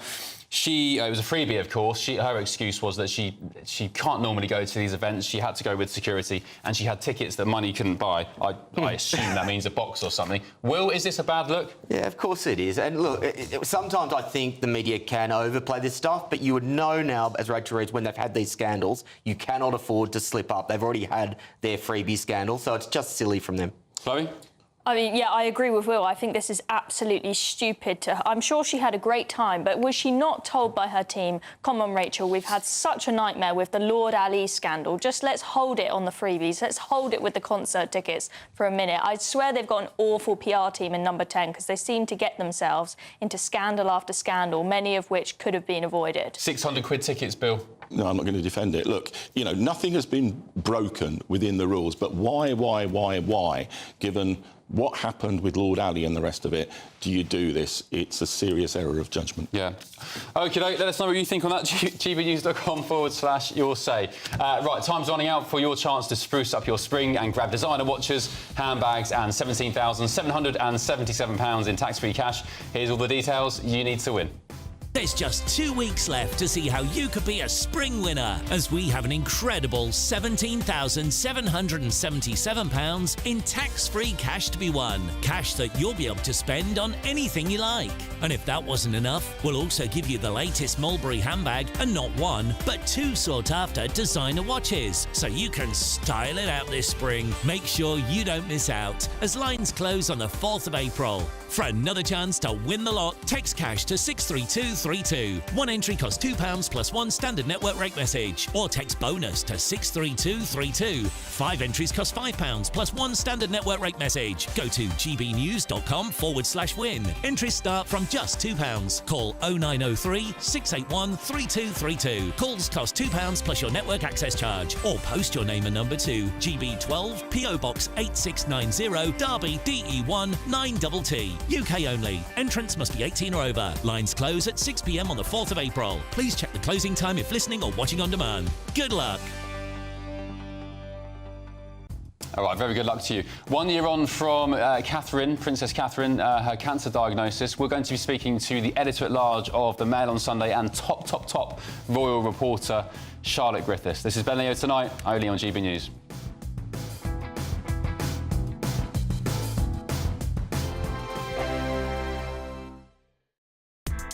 Join me, Nana Akwe, for an informative, interactive news programme with a difference. It's fun. No, he didn't say that, Dave. I'm so surprised. I think there's an element of truth to that. Join me from 3 p.m. every weekend, only on GB News, Britain's news channel. GB News Breakfast, every day from 6 a.m. Throughout my life, music has meant a great deal to me. It has that remarkable ability to bring happy memories, comfort us in times of sadness, and to take us to distant places. But perhaps, above all, it can lift our spirits to such a degree, and all the more so when it brings us together in celebration. In other words, it brings us joy.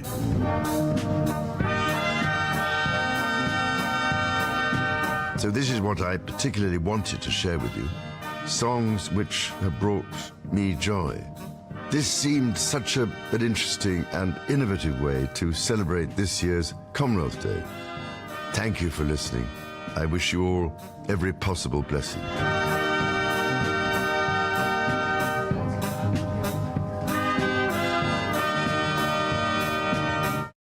Well, there you go. Do you know, I love him. Yeah, I do too, and I love that song as well. Just the way he delivers that, and wish you every possible blessing. What a man. Yeah. I'm sorry, I just adore him. I adore him. He's very like his late mother there, actually. I wish you Yeah. every possible blessing. Very like her. Very As you nice. saw, the show is called The King's Music Room, where he's going to share his top tracks and opens up about his love of music. Let's talk to our royal correspondent, Cameron Walker. When I first heard about this, I was sceptical that he'd picked this music himself. Watching that, I suspect he probably has. I think he has, and I understand he will be sharing anecdotes with meeting some of these artists, of course, from across the Commonwealth, from across the decades, when this news show launches on Apple Music on Monday to mark Commonwealth Day.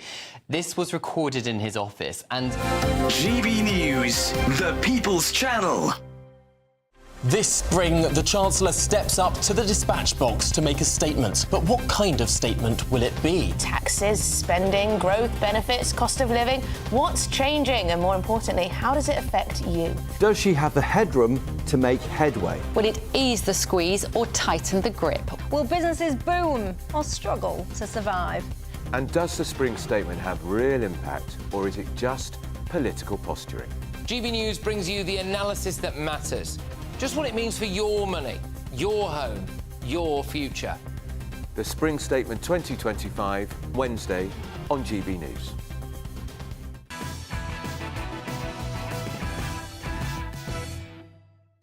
Welcome back to Ben Leo tonight. More front pages on the way, including a big story in the Sun newspaper tomorrow on Madeleine McCann. We'll bring that to you imminently. But for now, we're 1 year on from this moment that shocked the nation. In January, I underwent major abdominal surgery in London, and at the time, it was thought that my condition was non-cancerous. The surgery was successful. However, tests after the operation found cancer had been present. Over the past year, the Princess of Wales has re-emerged with a renewed sense of normality, attending events with William and their children while carefully managing her recovery. But where are we 12 months on? How is Kate and what does the future hold? Well, I'm joined now by the editor-at-large of the Mail on Sunday, Charlotte Griffiths. Charlotte, good evening. Nice to see you. It was a moment that shocked the nation. Maybe some people won't be shocked, you know, anti-royalists or whatever, but it really shocked me. I remember it still vividly to this day, hearing the news in the newsroom here. What do you make of it all 1 year on? I can't believe how hard she's working a year on, actually. It's really taken me by surprise because if you think it was only a year ago, it feels like the other day, she looked unbelievably ill in that video. And we suddenly realised that she was going through this major thing. And I remember thinking at the time, she'll never be the same again. And quite rightly, she'll never really work, you know, to the extent that she worked before again.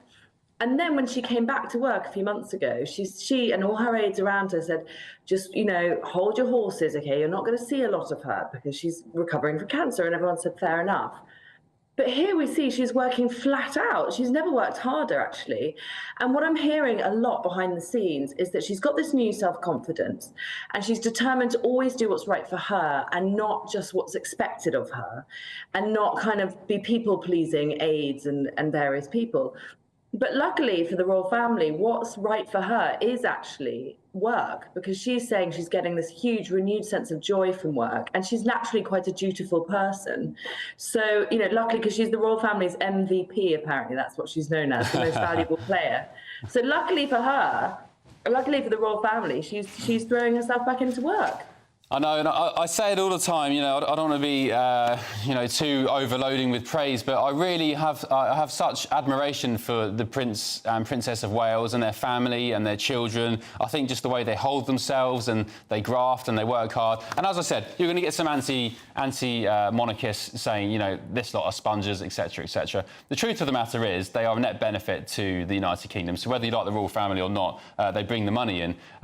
One thing we did see, Charlotte, amid Kate's cancer diagnosis was the absolutely insane, bonkers conspiracy theories, which seemed to roll on for quite a while. I'm glad to say that normal people who aren't absolutely barking mad have been vindicated now. Yeah, I mean, what was so interesting, there was a piece in the Daily Mail this week to mark a year on, and in it was clear that aides actually thought Russian bots were interfering in that hysteria and the build-up. And that's why she felt she had to actually come out and sit on the bench herself, even though she was obviously painfully unwell and fragile. And it's actually because they really did think Russian bots were behind these conspiracy theories, and nothing but Kate herself speaking from that bench would kind of pacify people wondering where she was. And the other incredible thing, which Rebecca English found out in the Mail this week, was that she deliberately timed it for her kids' Easter holiday. So we all found out about it at 4 p.m. and then it went nationwide at 6 p.m. And she knew that her children would be in the car on their way to Norfolk, if not in Norfolk, in the safety of their safety net, Amner Hall, and she could protect them from the hysteria. And that's why she couldn't say anything beforehand. She couldn't stop all that crazy conspiracy theory because she didn't want her kids to be aware of the craziness that was going on.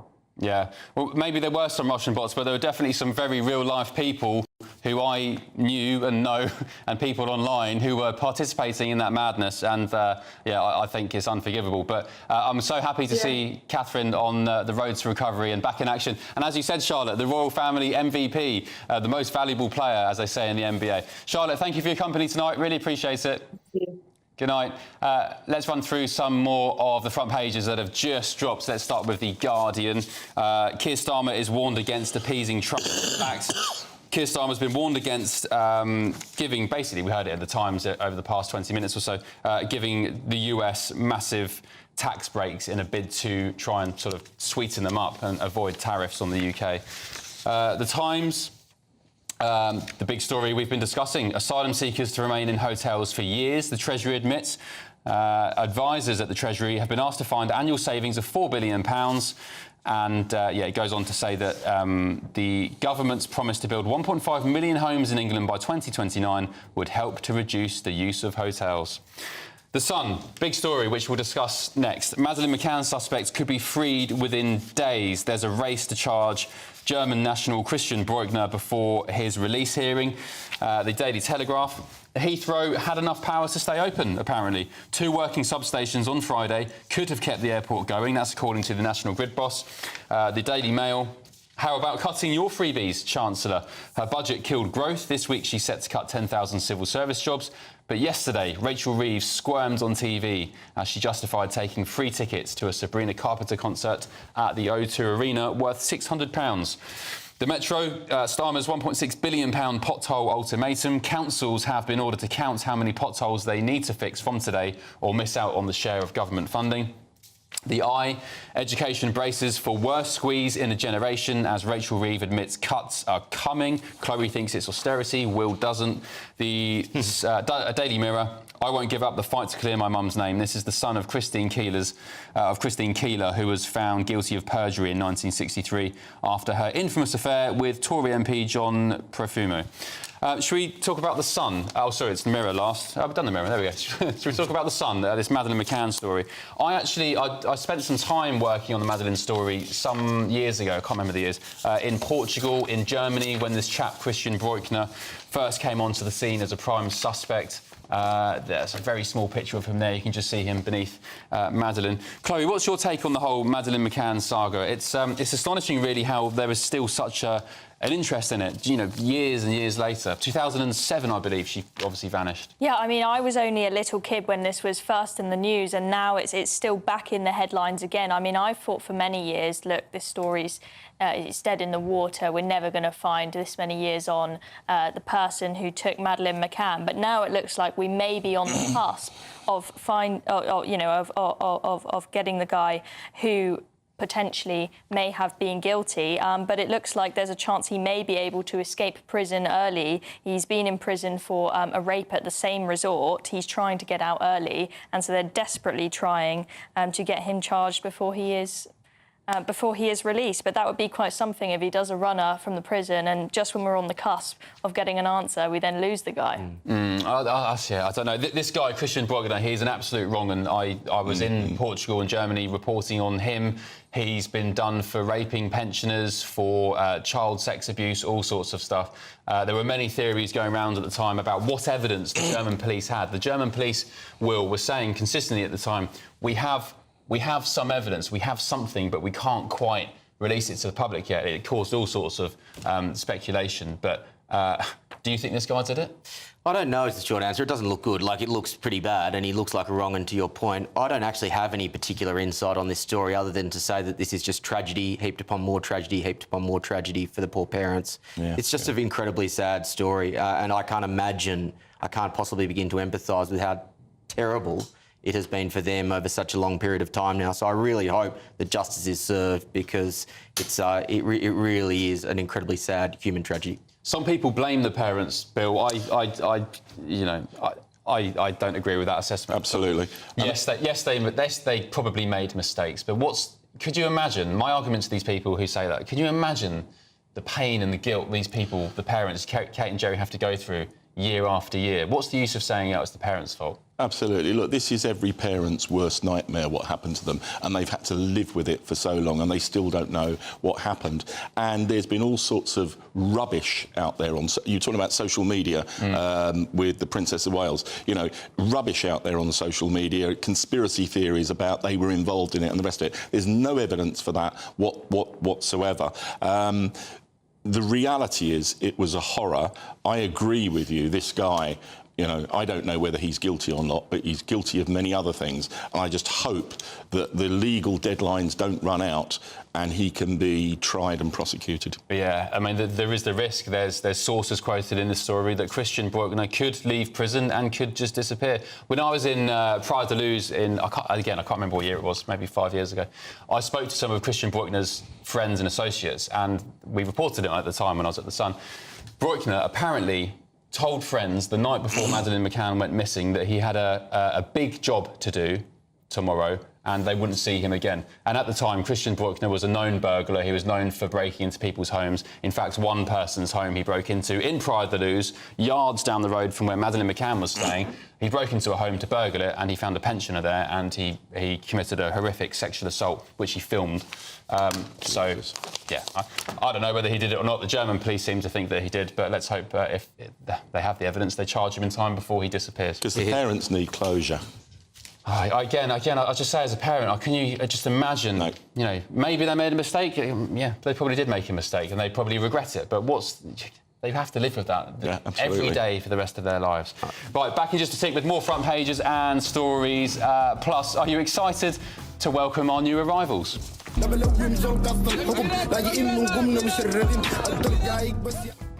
Very good. Ben Leo tonight, only on GB News.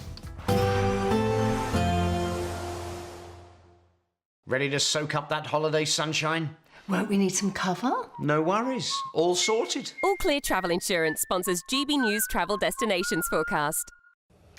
After a wet and windy couple of weeks for Spain and Portugal, there's some dry weather on offer and plenty of sunshine across the eastern Mediterranean too. Still some showers affecting the far north of Spain and Portugal and some heavy downpours across parts of Italy and Croatia over the next couple of days. But across the eastern parts of the Mediterranean, parts of Turkey and Cyprus, plenty of sunshine on offer. The best of the sunshine through the rest of the week, though, definitely across the Canary Islands, and highs here likely to reach around 21 or 22. All Clear Travel Insurance sponsors GB News travel destinations forecast. Good Afternoon Britain isn't just about us. The wonderful thing about this programme is it's about everyone watching. It's an interactive programme. Well, there absolutely is something to see here, and we're going to be talking about it more. Whether it's breaking royal news, please bring us up to date, or indeed a particularly punchy speech in the House of Commons. Very, very curious. We bring it to you live, and then we bring you live reaction as well. That's Good Afternoon Britain, weekdays from midday. Only on GB News, the People's Channel, Britain's news channel. GB News Breakfast, every day from 6 a.m. Anna, let's have a look at this, and how do we tackle the work of one of Britain's most infamous white supremacists? Yes. William Shakespeare. Oh no. That William Shakespeare, yes. Why is he being? Why are some people saying he's a white supremacist? So this seems to mostly be based on some research that was carried out in 2022 by some academics that concluded that essentially promoting Shakespeare, as they said, benefits the ideology of white European supremacy, because the argument is that effectively you're saying that this kind of culture is superior to others. But, you know, I'm afraid most people who read Shakespeare will conclude that it is superior to most things that are written. And that's nothing to do with him being white. That's just to do with him being a genius. And it's very depressing seeing this, but also the amount of time, effort and presumably funding is spent on these sort of projects. It actually, I think, does a disservice to the youth, to young people, because by effectively erasing or trying to rewrite history, they then don't actually learn about the struggles people have gone through. So it's a bizarre one. But I find it astonishing, because this is Birmingham University that's done this study, or an academic from Birmingham University. Birmingham should be celebrating everything great about the Midlands. It should be biased. If Birmingham and Stratford itself cannot celebrate what makes Stratford and Birmingham great, because celebrating a successful British writer from centuries ago reduces the visibility of writers from other countries that had nothing to do with us in the first place. GB News, the People's Channel. It's Patrick Christie's Tonight, and here We do things differently. It's explaining the absolute madness of this, doesn't it? It's explosive. I mean, this is very good. It's lively. 850. Your government sat there, Sean, and it did nothing. It's controversial. And the Middle East has been in turmoil since before I was born. It's everything you need to kickstart your evening. Everyone's had their Weetabix tonight. I love to see it. That's Patrick Christie's Tonight, weeknights from 9 p.m. Only on GB News, the People's Channel, Britain's news channel.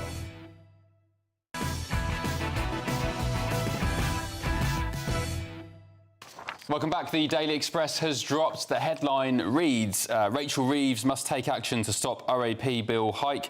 The Chancellor has been urged to use her spring statement on Wednesday to stop thousands of pensioners being dragged into paying tax.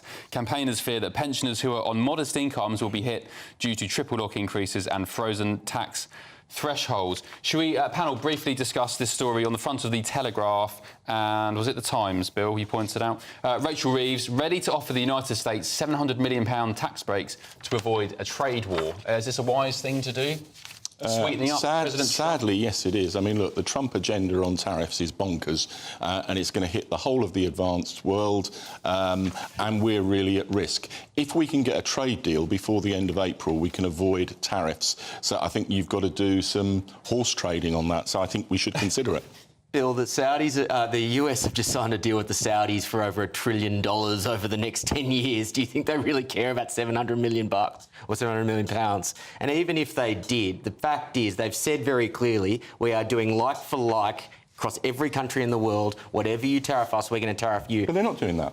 That is what they are planning on doing. So one of Trump's arguments is that there's these so-called unfair VAT taxes that are put on American imports. No, they're not. It's a level playing field. It applies to our goods and services just as much as the US. Yeah, we know Trump says all manner of things. The fact of the matter is £700 million is not going to change his thoughts. Chloe, what's your thoughts? Do we need to sweeten up President Trump? I mean, I think we really need to do whatever we can to make sure that we do not end up with tariffs from the US. And a lot of utopian leftists get all wound up when they hear that big businesses or people earning huge amounts of money are getting tax breaks in a certain deal. But I'm sorry, if it improves the country's finances, you've just got to be pragmatic and you've got to do it. Ed Davey, I think it was today at the... Is it the conference today, the Lib Dem Spring Conference? Spring Conference, yeah. He was saying that, basically criticising the government for even daring to try and get on President Trump's side, suggesting that we should, in his words... When we're taking advice from Ed Davey on international relations, I think we're struggling. I highly doubt that Keir Starmer, David Lammy, all of these people in the Labour Party who have said horrible things about Trump in the past, I doubt that they love the guy as much as it appears on telly when we see Keir Starmer buttering him up in the White House. But they are recognising that it's something that they must do if we're going to survive and thrive as a nation. And if we can get a deal before the end of April, it's a price worth paying. Yeah. Indeed. OK, Chloe, you recently went on a trip mimicking the journey of a small boat migrant, or at least a migrant into Britain. Well, let's take a quick look at some of our new arrivals who are heading to the UK.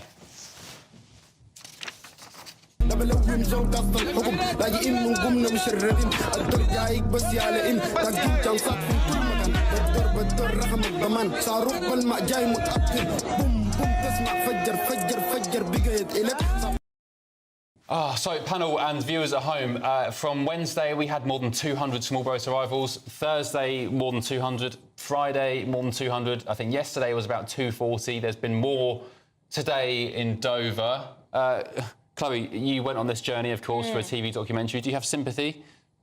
I do have sympathy in that I do think there are people coming across who have genuine reasons to do so. Amongst those will also be bad apples and people who are just coming across for economic reasons. But ultimately, the system needs to change and the governments and the officials need to be held to account. And most importantly, we need to hold the French to account if we want to bring an end to this problem. And I do not see Keir Starmer and Yvette Cooper recognising this. We are handing them, the French, a load of money, and every now and again they send us a video of them just slashing up a dinghy to say, oh, look, we're spending your money well. But the vast majority of the time, they're trying to push the migrants onto those boats because it's in their interest to do so. They don't want to have to deal with them and house them and take care of them. We need to actually start being tough. Look at how Trump dealt with the Colombians. He was able to get countries to do what he needs them to do to stop the migrants coming in. But we just don't have the same kind of backbone, our politicians here. Well then, Bill. I have zero sympathy for these people. In fact, what I think they're doing is morally abhorrent. I think it is for two reasons. A, 90% of them are men. B, they are overwhelmingly economic migrants, and C, there are women and children languishing in refugee camps who have applied via the proper channels to enter this country, and they're still languishing in refugee camps as these people jump the queue. They're the people who get forgotten in this conversation. Well, the thing is that in these dangerous countries, it is the women and children that we want to save the most. They are typically in the most danger. So why are all the blokes coming? Because, for a couple of reasons. So, first of all, the women, typically rape will be taken as payment by the gangs who operate these illegal crossings, which means the women are too terrified to do it. Also, the families can only afford, if they put all their coffers together, to send one person in their whole family. They're going to send the person who's most likely to survive on these dangerous journeys, i.e. the youngest male in the family. You also have men avoiding conscription in countries with horrible regimes. So there are several reasons. Okay. But if we should prioritise people coming legally rather than illegally, because that will allow us to bring women and children who are the most in need of our help. All right, Bill? We need to dramatically reduce the numbers. That's going to take time. Two of the positive indicators that have come out in the last week or so is, one, that the government is rightly considering amending Article 8 of the European Convention on Human Rights to mirror the practice in some other European countries, which is a much tighter definition that will stop some of the spurious claims enabling people to stay here. And secondly, that the government is considering sending failed asylum seekers to the Balkans. And I think that could help. Yeah, well, I don't understand why all these clips of people coming on boats to England via the Channel, it's all blokes. Yeah. It's all men. I mean, where are the women and children? A little Balkan holiday before they get deported, as opposed to just deporting them back to their country. Right, OK. If you didn't know, some of you probably want to forget what happened 5 years ago during the absolute insanity of COVID, but today's the 5-year anniversary of when the pandemic officially started, apparently. I've got a couple of clips just to remind you of the madness of the occasion. The first one is the new health chief in the US, Robert F. Kennedy Jr., who was on a left-leaning podcast and was trying to make the point that at the time we were propagandised about being told that vaccines stopped transmission. Take a look at this. I saw a tape yesterday of them all, of Biden, Fauci, Gates, Burla, all of them saying, if you take the vaccine, Rachel Maddow, if you take the vaccine, you can't get COVID, you can't pass COVID. I didn't see that. Okay, well, you know what? Can I play it for you? Yeah. All right. Wait. Here, it doesn't matter what Rachel Maddow says. I didn't see that. I didn't see it. Well, can I show you the clip? No, it doesn't matter. It doesn't matter. Well, guess what? I've got the clip. Here's the clip that RFK Jr. was referring to. You're not going to get COVID if you have these vaccinations. Vaccines prevent getting infected, prevent getting sick, prevent your hospitalization. What a joke. What a joke. I don't want to think about COVID too much because it was disturbing, it was insane, it was very funny at times, it was alarming, it was sad. But the fact that it just reminded me of the absolute lies that were told, Will, about go and get vaccinated with this jab to protect Granny, even if you're not ill, even if your health profile doesn't match up with it and you don't need it, you're young and you're fit and COVID's not going to kill you. Go and get vaccinated because you'll protect Granny and you won't kill people. That was all BS. Yeah, that was BS and that was unacceptable, but the real tragedy in addition to that were the people who legitimately questioned that this is an unacceptable infringement on liberty, that this is morally wrong, were slammed as granny killers. They were slammed and they were silenced, they were shut off social media platforms, all that sort of stuff. I think there are two tragedies here. There's the one you mentioned, there's also how any sort of dissent was quashed in the most illiberal way. I think if you look at the scientific evidence, taking the vaccine helped people to survive in a way that they otherwise wouldn't have survived. Some of the comments by Joe Biden were wide of the mark. Fauci got it right when he said this can prevent COVID. But there does need to be some lessons learned. One of the things that troubles me is, and I had reservations about the degree of lockdown that took place and the lack of consistency, there's no settled scientific consensus at the moment on the efficacy of lockdown. And secondly, whatever happened, we were fundamentally wrong on closing schools, and there's a generation of kids who are going to pay the price for that. Agree with that. Yeah, I mean, Bill, you mentioned the fact that the vaccine may have helped some people, and yes, maybe old people, it was the case, but I think what is the real horror story here is the fact that so many young people were thrown under the bus, not just all being told to take these vaccines when they did not need them, and potentially some of them have ended up with, horrendous long-term consequences, but the way that I think, traumatised young children and, teenagers at the point where their brains are developing, they need to learn to socialise. I think there are still a lot of people now who have social anxiety and all sorts of other problems as a consequence of what we did to them 5 years ago. Because of lockdown. 5 million COVID children have speech delays. My son at the time was 3. He grew up during COVID, going to nursery with people with masks on their face. He had to get speech and language help because of it. He was one of 5 million kids his age who suffered. I mean, that's just the tip of the iceberg. Anyway, big news coming up. Runcorn and Helsby candidates have been announced. This, of course, is the upcoming by-election up north near Liverpool. Mike Amesbury, the Labour MP, quit after battering a constituent and initially being jailed, then appealing and getting a suspended sentence. But anyway, Reform UK, amongst others, are rumoured to be announcing their candidates imminently. We'll reveal all in just a sec.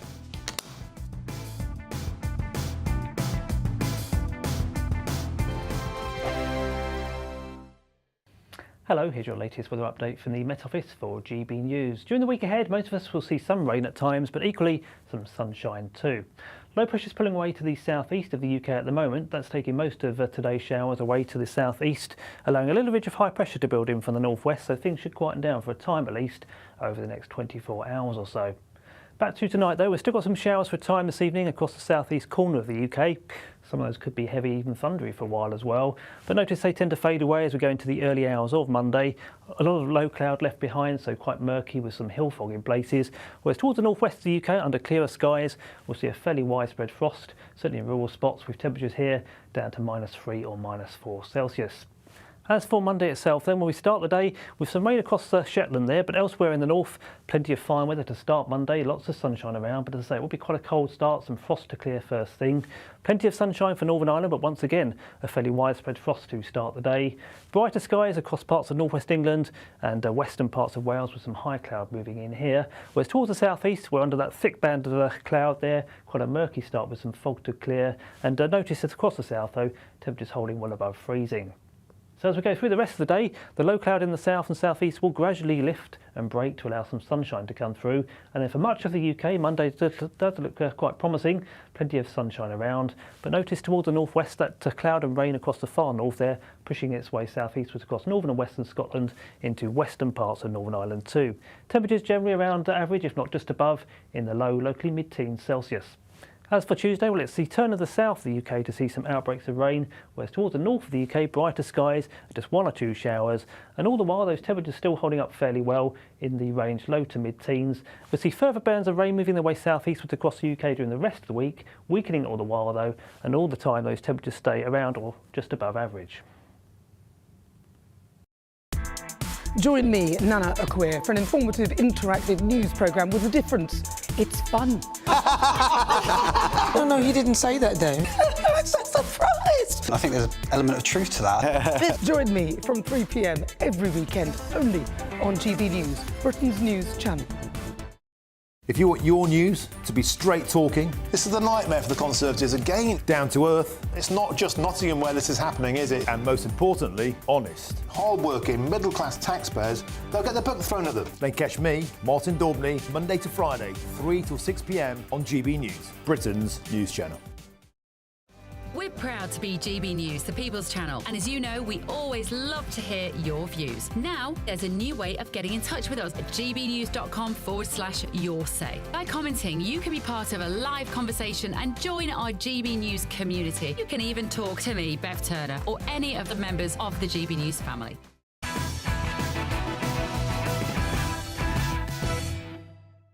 Welcome back to Ben Leo tonight. Now, there's an upcoming by-election in Runcorn and Helsby. Of course, the former Labour MP, Mike Amesbury, battered a constituent who was sentenced to it in prison. He appealed. He's now got a suspended sentence. Anyway, he resigned, and now there's a huge by-election in his seat. Candidates are being announced imminently, but there's rumours that tomorrow, Reform UK are announcing their candidate. The rumour is, and this is a tweet here from our political editor, Christopher Hope, GB News' main political chief, that the bad boy of Brexit, Aaron Banks, who funded UKIP back in the day, and I think indeed the Brexit Party, perhaps, as far as I recall, he will be Reform UK's candidate for the by-election. Chopper has said he's not responding to messages And he's normally so chatty, apparently. Guys, what do you think? Bill Ramble, first of all, this is a massive by-election for Labour, for Reform. Both are tipped to win it. They're joint favourites as far as I can see.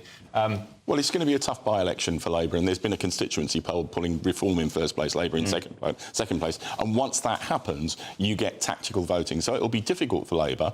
However, if Aaron Banks is the candidate, I think that's very interesting, because this is a man who's got a lot of political baggage, and I think that could become a factor in the by-election. What's his baggage, do you think? If you look at his involvement in the Brexit campaign, and there are many Brexit campaigners who criticised him, who attacked him for his role and the way that he played it, I think some of that could come into the public sphere. However, whatever the outcome of this by-election, I think we've reached peak Reform, peak Farage. I was really struck by a poll in the Mail on Sunday this morning. Do you see Farage as a serious contender to be Prime Minister? 22%. Do you see him as a protest vote? 47%. Oh, well. OK, Will, your thoughts very quickly, 20 seconds. Sorry, I look at this through the lens of the Reform Civil War. If they get up, then Farage can say that it didn't matter. If they don't get up, then this will leave some of the Rupert Lowe people saying, you know what, maybe they shouldn't have treated him so poorly. Chloe, sorry, 10 seconds, really quick. Well, I mean, look, we have seen the polls coming out since the Rupert Lowe saga that still show it's not really caused much of a dent. I'm sad to see what happened, but it's not really caused much of a dent. This is going to be a big election for the Reform Party. I mean, the polling in that constituency has changed massively from the general election result. And if we have a high-profile figure like Aaron Banks, it's going to be all eyes on this, a lot of press. Yeah, OK. The candidates for Runcorn and Helsby are Green Party, Chris Copeman, Lib Dems, Paul Duffy, Conservatives, Sean Halston, Labour, Karen Shaw, and the Liberal Democrats, Danny Clark. Leo Curse is on standby with headliners. Leo, what's on your show tonight? We've got Steve N. Allen and Lewis Schaefer tonight, so it's going to be really funny. And we're going to be covering the nurse, she's from Uganda, and she was called the N-word by a transgender paedophile who she misgendered. And the NHS have said that she's in the wrong because she misgendered him, but he's fine to call her the N-word. Apparently, it's hate speech top trumps. OK, great. Thanks very much. Just to clarify, it was the Liberal Party there, not the Liberal Democrats who I quoted, Danny Clark. Thank you for your company tonight. This is my last show for a few weeks. I'm on holiday. Thank you, Will, Bill, Chloe, and thank you at home for your company. I will see you in a couple of weeks. Have a good night and, yeah, catch up soon. And have a good holiday.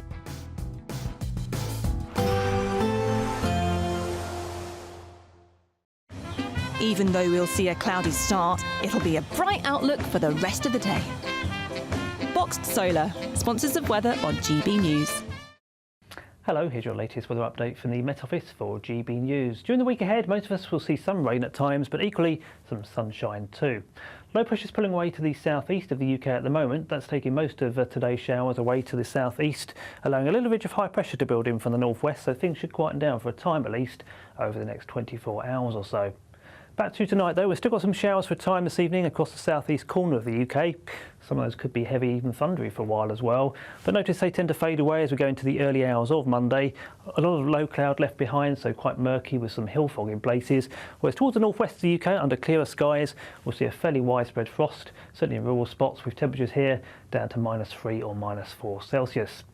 As for Monday itself, then, we start the day with some rain across Shetland there, but elsewhere in the north, plenty of fine weather to start Monday, lots of sunshine around, but as I say, it will be quite a cold start, some frost to clear first thing.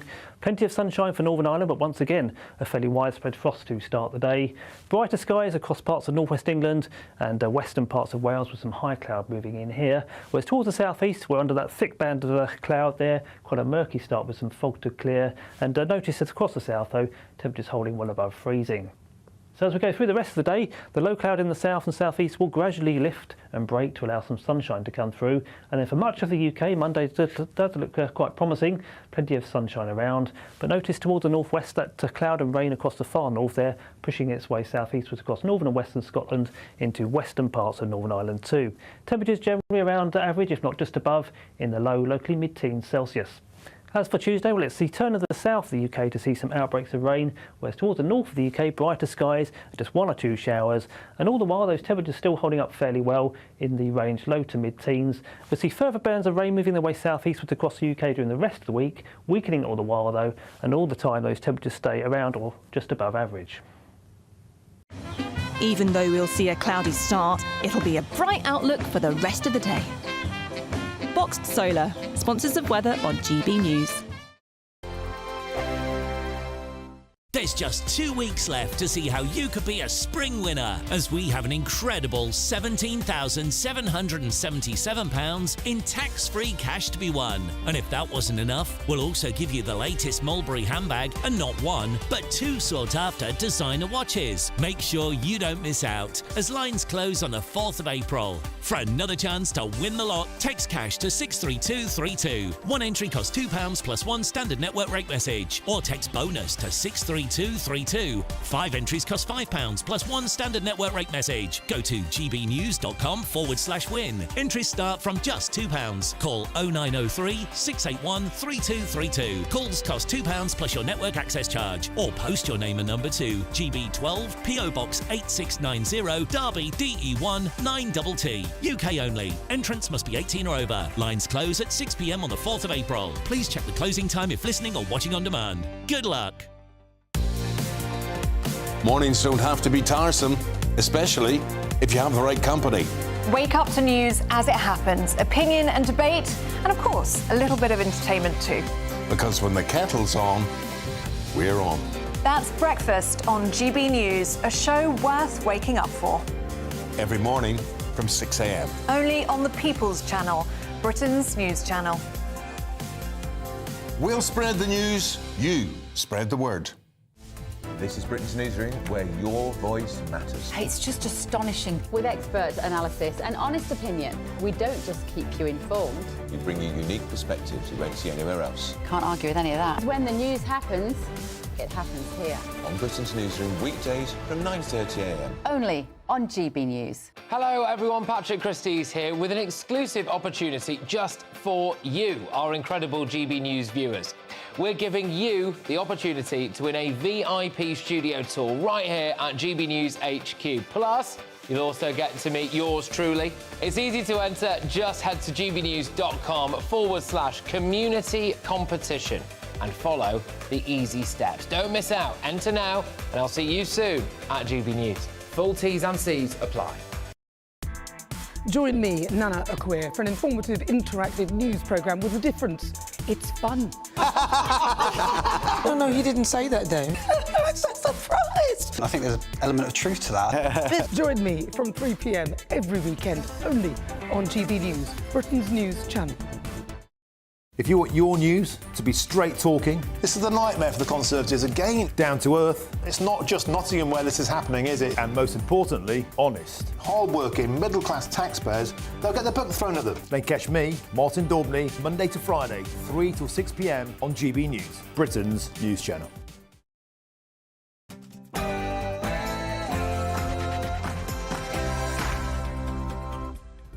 Hello, it's 11 o'clock, which means it's time for tomorrow's newspapers tonight. Join us over the next hour to find out about Rachel Reeves, who's promised to slash the public sector. Somebody should make this woman